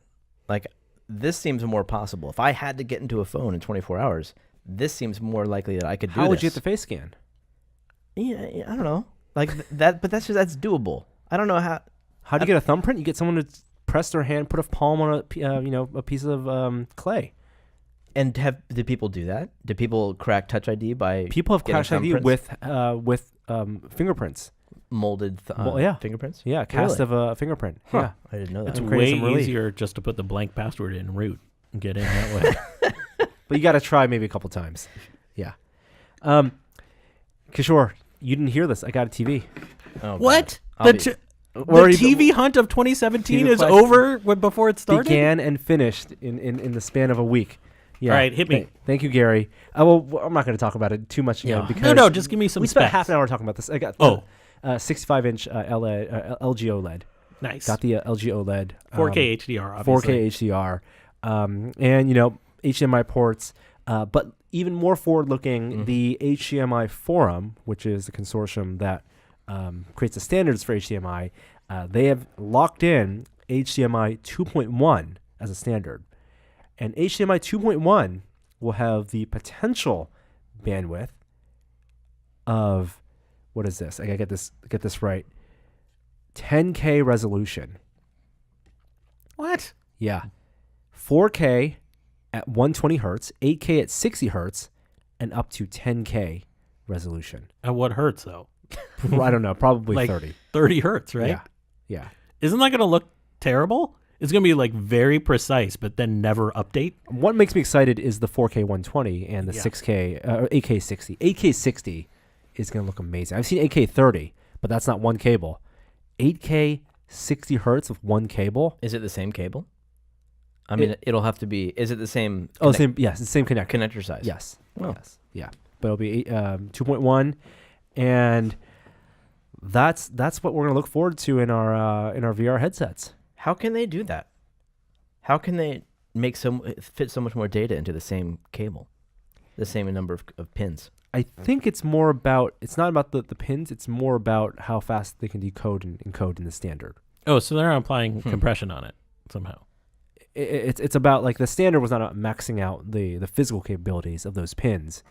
It's about the standard across the board for things that you plug into the cable and things that generate the signals. But it's not about compression and decompression. HDMI isn't. It's just about throughput of data, right? I'm not sure. You know, that's amazing. I want to know. I wonder how if they're how they do using that. different materials in the actual cable. So- Gold plated. Get those monster cables. And then finally, have any of you played the new Battlefront game?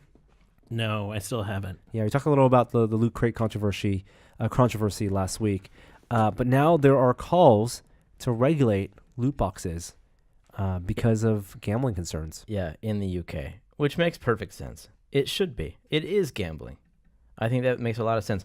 I mean, they used to call pinball gambling, you know, and that was illegal for a long time. I mean, they legitimately had gambling in, like, with CS:GO.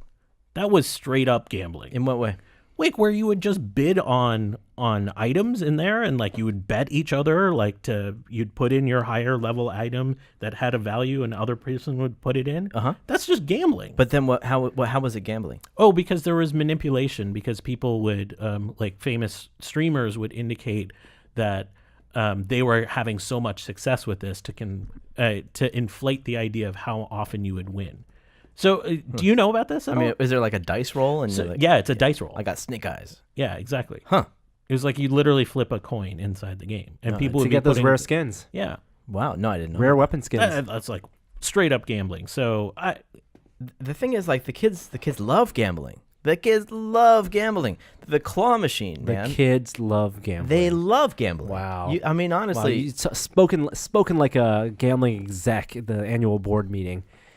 they love gambling. They love the claw machine. They love, like, the toys where they don't know what's inside, or the chocolate where they don't know what's inside.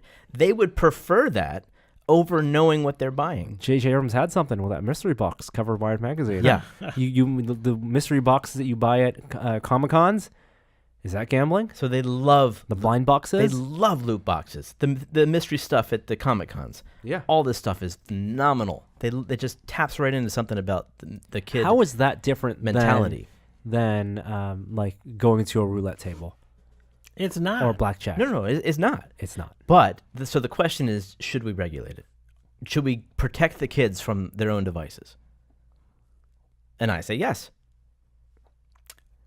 I don't know, because it's not gambling in the strictest sense of the world, because you're putting, it's almost like bartering with gambling in it, because Because you- they're not real money. It's not real currency. It's stuff that has value. I don't understand. You can buy loot boxes Oh, are we talking about the physical loot boxes or inside the game? inside the game. But you have to buy them with real currency. You have to eventually. buy them with real currency, but I'm saying, like, you don't just trade currency for currency. You're trading this thing that has supposed value. But you don't know what's in the loot box, you see. I know. Also, that. claw machines is a skill. Claw machines are skill based. Whoa.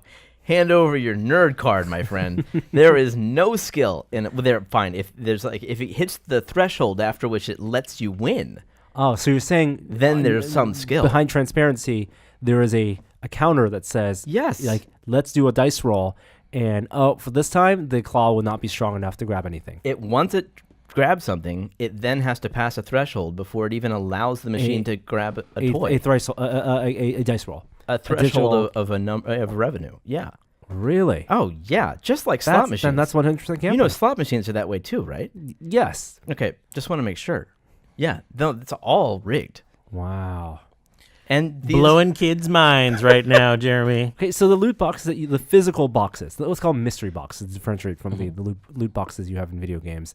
The mystery boxes you buy at Comic-Con for, let's say, your $10 or $20, you're supposed to get like at least the $20 in MSRP value, though. There's no chance you're not getting something. You're gonna it's not, the money isn't going away. You're getting a return. you're on getting that a currency. return, which is theoretically the MSRP of the items in that box. The gambling aspect is that it may sometimes be the extra cool thing that's worth a lot more. That's a chance you're willing. That's the gamble. Yeah. So is that the equivalent to a slot machine, though? Because you're saying with the slot machine you might get nothing. You get nothing. Yeah. Well, but that's the case with a bunch of games in the arcade, like the claw game, like where you get nothing or something. So I don't think the physical loot boxes need to be regulated. You're paying for a thing. The loot boxes inside of games, it gets dicey. So is it more about paying for the thrill or paying for the item? When my son got his mystery box from San Francisco Comic-Con, San Diego, what is it? No, Silicon Valley. Silicon Valley. I said, don't open it because this is as good as it gets, not knowing what's in there. He didn't listen. He did no, and he regrets it. Like, thankfully, he learned something, but he hasn't been tempted again. We'll see. Yeah, I don't know. I think that these kids, I can just tell you, they love gambling. They love loot boxes. And it's a human psyche thing. Like there's definitely some interesting psychology going on, but we shouldn't allow them to spend their money.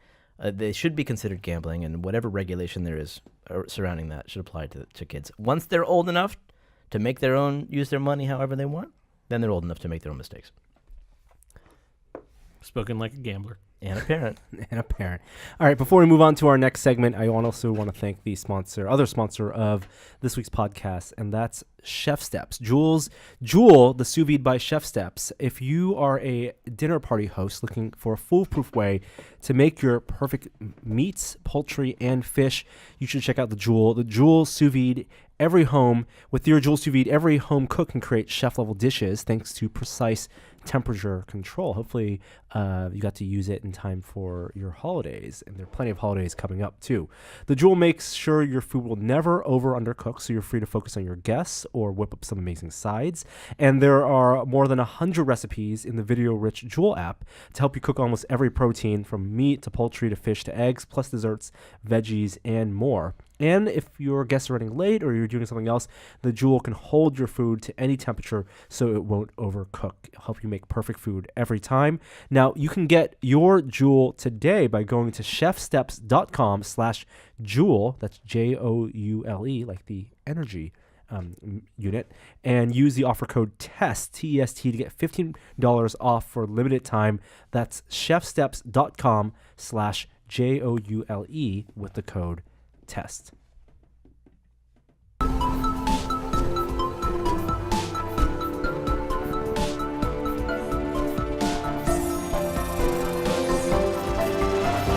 Now it's time for a moment of science. So 3 quick stories this week. One is currently, while we're recording this on Wednesday, there is a massive walkout of grad students across the country to protest the tax reform bill that's in front of Congress that would potentially tax their tuition waiver, increasing the tax load on a graduate student, upwards of 400%. And so I think last I saw there was 100 to 150 universities that have had walkouts happening where they're calling Congress people. It'll be interesting to stay tuned to that, because there's a lot of indication that if that proceeds, that a number of scientists in training in STEM fields will drop out of school because they just literally won't be able to afford it. Can I ask you a question about Yeah. that? And I've seen there's similar things around with high school students doing walkouts. Mm-hmm. What is the statement there? What is the statement of walking out on class? What is the threat? I understand that it gets media attention, and that's good because it's a good cause. But it's not like when Latin Americans don't show up to work one day and they're making a statement. Yeah, it's not that kind of statement. And functionally, there's actually a really interesting thread by a former education lobbyist who said, like, you shouldn't do this. You should actually just call your Congress people and put pressure on them that way around this. But the walkout is really about solidarity and media attention because it's not doing damage to the enterprise of science. I don't think they want to do that. They're not trying to make that statement. They're just trying to make a solidarity statement. Okay. One other quick story. We know here in California that microplastics are banned inside of soaps. These are like those little beads that exfoliate your skin. It's why I look so good on this podcast all the time. They're banned in California. They're banned in California because those microplastics have been shown to get out into the ocean and show up in the food chain. Well, we have a story about that banning, which is kind of funny. It was sort of misinterpreted, but a scientist in New Zealand said, yeah, we should continue to ban all microplastics, including glitter. Glitter as a microplastic. And I want to bring up right now, one scientist said this. No other scientist that I know of has indicated that we should ban glitter, but I want to get on the ban glitter train. No one needs glitter. No one really needs glitter. The herpes of crafting. Yeah. And glitter persists in the environment. Really? No matter what you do. How about that? Best vacuum cleaner in the world can't get rid of glitter. What's your glitter alternative for decor? How about no glitter? Why don't they Sprinkles? make Sprinkles? glitter that just disintegrates? Like sprinkles. There we go. $1 million business idea right here. There's a Biodegradable glitter. interesting how it's made on glitter. Yeah, Really? I'm sure. How it's do on they make YouTube. it? I don't remember. But it was interesting. And the last story is about origami again. So soft robotics has been an area of real burgeoning development for a long time. We've covered it on Moment of Science a number of times. And we've covered how scientists have used origami to actually create structures that have a dynamic kinetic behavior, because they can use the fold lines essentially to create pressure on one for an object to sort of fold itself across that line. Well, now combine those two things together, soft robotics and this idea of of using origami to enforce shape. So a number of groups have created an origami structure that has these like kind of cuts and bends in it, and then they fill it with air and shroud it in this sort of polymer material, so it all acts as like one sort of unified device. And then when they pull a vacuum on it and evacuate the air, all of that air rushing out creates a sort of a pressure on those fold lines, and it enforces a new shape. So they were able, with this technology, to have an origami robot lift 1,000 times its own weight, just using that kind of design structure. It's pretty amazing. Like, they're able to make a claw that could lift a tire. Callback. Nice work.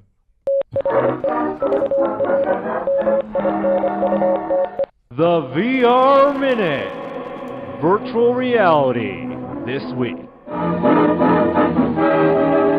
Rift Core is almost upon us, Norman. Oh my goodness, this is a Of course. big update. 2.0. 2.0. Yes, beta's coming soon. So December, they say. we're approaching December. There was actually an update, a blog post, I think it was, yesterday, informing everyone that it was on the horizon.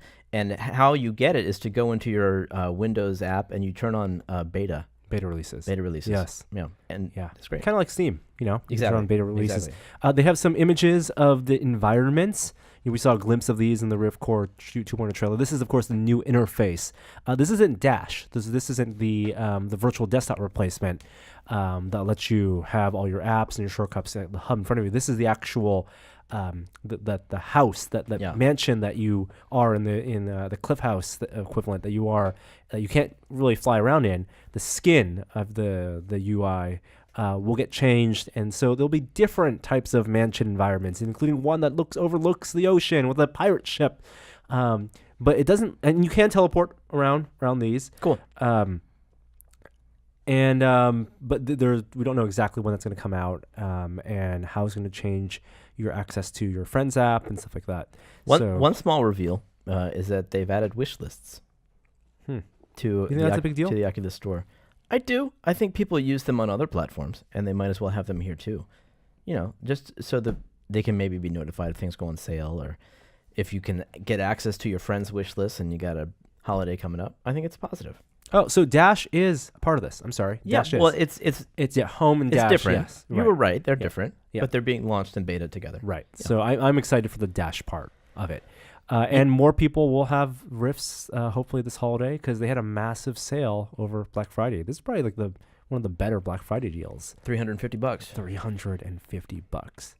That's ridiculous.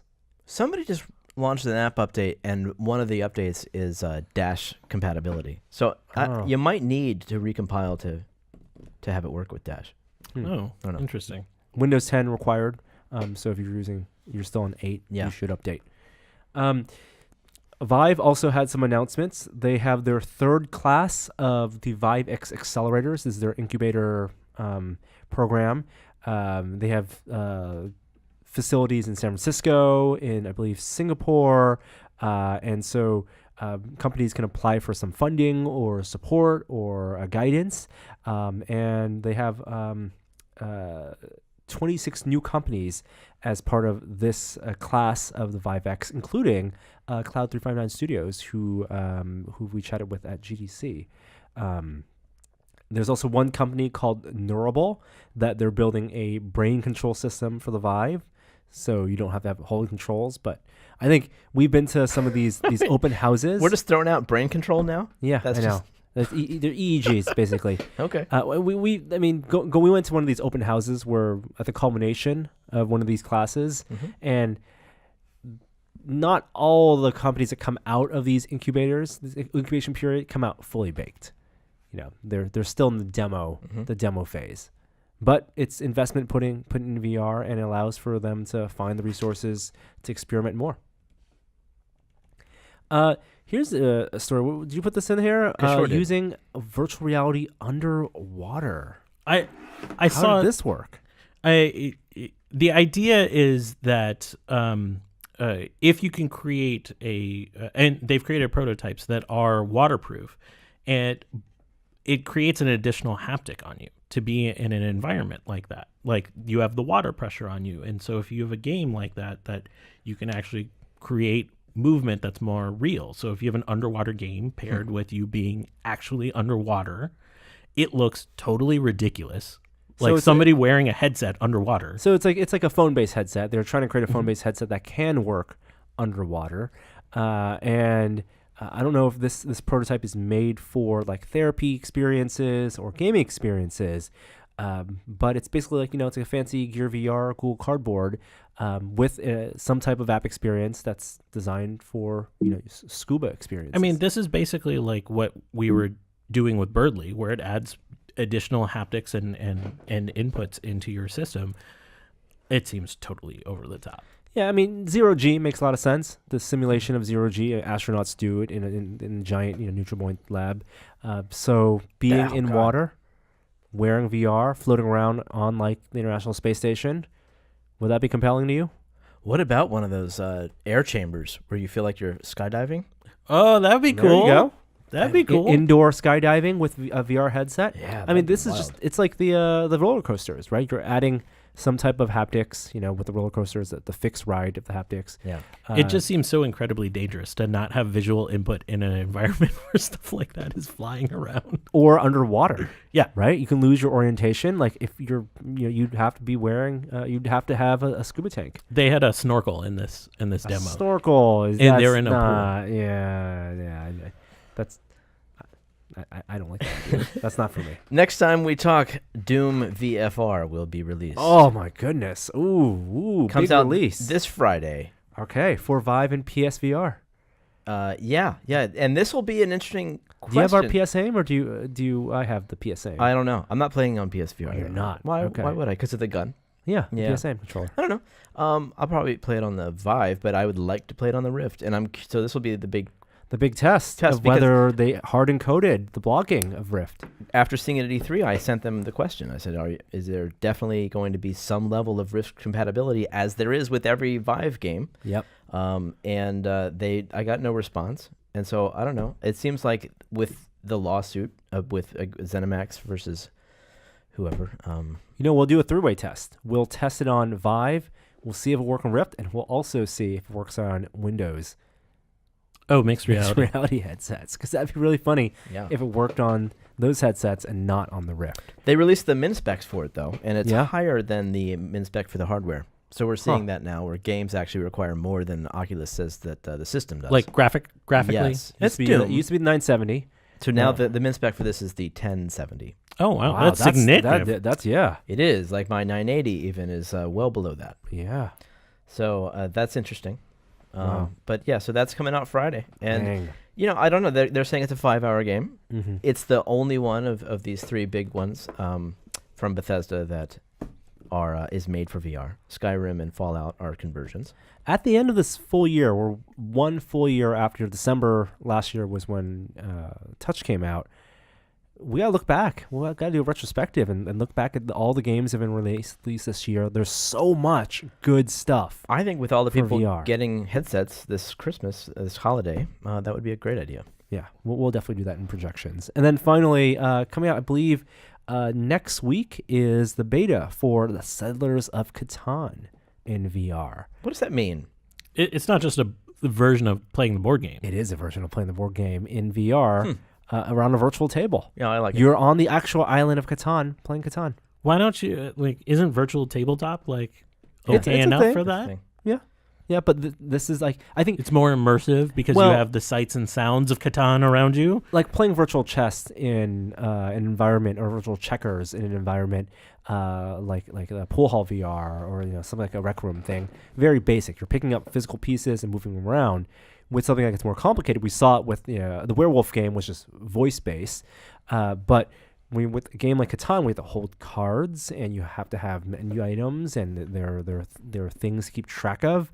Like that UI, people have to figure that out. And there's no easy standard for support for complicated tabletop games, and so I'll be really interested to see how the Catan game plays out in VR.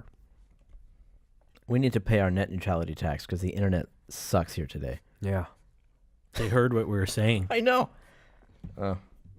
Testing this week.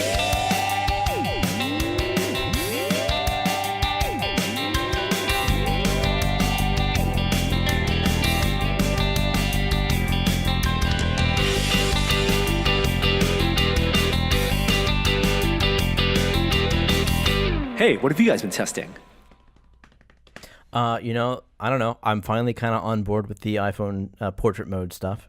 I don't know, kind of a hater with the fake. You could tell if you really looked at the bokeh? edges. The bokeh's fine, but the edges of the thing that's supposed to be in focus is not there, and it still kind of bugs me. But it's nitpicking because once you start taking enough pictures, you realize, I can get along with this because it really does create that nice depth of field. You can always turn them off. You're still just talking about portrait mode, not the studio effects like the No, black and white. They're I crazy. have yet to have any really good fun with that. No, just the standard portrait mode. It works on turkeys. I went to a farm. Works on chickens, pigs. I figured there was some facial recognition stuff. I know that was Apple's big business case for this phone. And I got some nice pictures of some pigs. So Yeah, they're good enough. They're better than if you did not have them on. that's it. For the most of the case, you would rather have it than not have it. Did we talk about this app? I made a recommendation to Will and Gary last week, but there's an app called Focus, Focus, and lets you see the depth map that your phone takes Really? of you. That's neat. So of the portrait, of the front-facing camera. the front face, which is new for the iPhone 10. Yeah. And technically, the depth map, because with the way portrait mode works, is it takes a standard photo, and then it also creates a depth map using two cameras on the back of the wide angle, not the wide angle on the telephoto, and applies that depth map. So at some point, there's a cutoff, and then it blurs everything out in the back naturally. Yeah. With the front-facing camera, depth map generated by the dot projector, and so it should be much more accurate than just using two cameras next to each other, two lenses next to each other. And with this app called Focus, I'm gonna do a quick picture right now just to show you how it works. Mm-hmm. So you're in the app. You're now hitting take picture. I've taken the picture, and if I go to Oh the my effect, God. you can actually It's really see- creepy seeing the slices. It's a side of your head. Well, you can see. I can actually rotate it. What is happening? Well, it's showing, and you can set where your bokeh starts What? and where the edge. Dude, can we just? How did it get a profile of you when you took the shot head on? Because it's just having the layers. Am I wrong? No, it's pretty great. Fred had tested Eric Chang. I saw him post about this app, and it's amazing. That's wild. And the slices are what you would say, like a millimeter or 2 millimeters thick. They're, Yeah. it's actually pretty granular. It's not like 4 or 5. But the impressive thing is that not only the distance is between the slices, but the accuracy. Like it's not thinking that anything in the background is in the foreground or anything in the foreground is in the Yeah. background, and using that front facing, and then using the setting, you can actually set, well, where does the background actually begin? Well, behind my head. Oh, so you can blur what you want. I can blur I can blur the things in the front too, because technically, depth Yeah. of field also works for front. Right, sure. So I can have things in the front. Are you saying this solves the problem of that blurry Yes. edge? Yeah. Well, the edge is also in the software. So how do you blur? Because you also have to create. You have to do clipping. It seems like this app is just showing you how Apple does this behind the scenes. Is making it instead of a seamless process, you're seeing all the steps they probably take. Oh, that's wicked. That's amazing. That's so cool. I mean, that's just neat. Yeah. All right. I think the computational vision stuff is powerful. I want to do it with a pig now. You and the pigs. I got 2 new things that I was testing. Yeah. I was creeped out by the Amazon giving Amazon entry to your house product. I don't think we talked about that, but I'm sure we did. so I got a Ring doorbell. I'm not thrilled about how it's a video doorbell. I'm not thrilled how they charge you $3 a month if you want to have access to video recordings. But wow, that is a good picture of a pig. That's what I'm saying. But so far it's been okay in terms of being able to, answer. I have to work on the Wi-Fi availability. Oh, that is so creepy, Norm. Wi-Fi availability down by my door, just because of how much interference exists within my neighborhood. It's a doorbell. It's a video doorbell. And so and it goes to your phone. goes to my phone. Huh. Or to wherever you sort of want it. What was the install process like? It was very simple. You could actually hardwire it into your regular doorbell if you wanted to. Yeah. But this had a USB battery pack, so you just charge it up and then mount it there and connect it to Wi-Fi. How long does it last, the battery? So they claim it's 6 months, but in real world practice from people I know that have it, it's been 3 to 4 weeks. Wi-Fi. Charge. So it connects to your Wi-Fi and you get record of who came by to try to drop stuff off. Oh, but you also get notified if you could potentially unlock your door if you had the setup. No, because this isn't hooked up to I don't have a smart door. I'm saying if you had the rest of the stuff. Yeah, there's better systems for that. And lastly, I got a new laptop. I got the Asus ZenBook that is recommended by the Wirecutter. It's a Windows 10 Ultrabook, and it has a thumb scanner. I love it so far. I got it for a steal off Amazon, like under $400. And Norm is still creeping us out with these focus pictures. That is wicked, man. So I got it for a ridiculous price, and I love it. It's a snappy little Ultrabook, incredible battery life. I got 10 hours on it the other night, and I really like its lightweight portability, and it'll get a Infinity Gauntlet sticker soon. Congratulations. We didn't have you when we were talking about the Black Friday, all the Black Friday. Did you go to the Best Buy? I went to a Best Buy kiosk in the Fort Myers, Florida airport. Okay. No lines. No lines. Okay. Did you buy anything? No, there was no doorbusters for some reason Yeah, at no the pain vending busters? machine. No. Did it go No slot busters? Did things go on sale at midnight? No, they I wasn't in the airport at midnight. What a missed opportunity. Yeah, it was being in airports on Black Friday, just the whole airport ecosystem for shopping wasn't very doorbuster friendly, I will say. They didn't have systems to manage lines like the airlines did. So I bought everything online. I actually didn't go out this year just because I was traveling. Your most satisfactory purchase. That ZenBook for under $400 was amazing. My son is having a Nerf party for his birthday next weekend. And so there's a lot of Nerf related purchases that I got that I'm pretty thrilled with. But I bought some non-technical items like clothes, and I used the Amazon coupon for a book. I was pretty happy about that. Yeah, $5 off a $20 book. Mm-hmm. One of the best deals every year. We got Harry Potter Illustrated. Did you finish Artemis? I did finish Artemis. We haven't talked about that. I think we saved that for another All right, week. sounds good. Did you finish it? No. I haven't finished it either. Wow, you guys. I know. You were down in LA too. I expected Rosario Dawson to take you to the finish line. No. And I think that does it this week for This Only Test. Thank you guys out there. Thanks again to Danica for filling in while Kishore was Props to busy Danica with for other holding duties. it down. Yep. Doing a better job than me. And we will be back next week with more stuff. Hope you feel better, Jeremy. Hope everyone feels better. There's definitely a cold going around. Yeah. I don't know. This might It's just the E. coli that I'm incubating out there. this might be is that what Legit that is? happening out there. That's Yes. under the light. All right. This appears to be a 2-year-old outro. We'll see if it plays. Hi there, I didn't see you.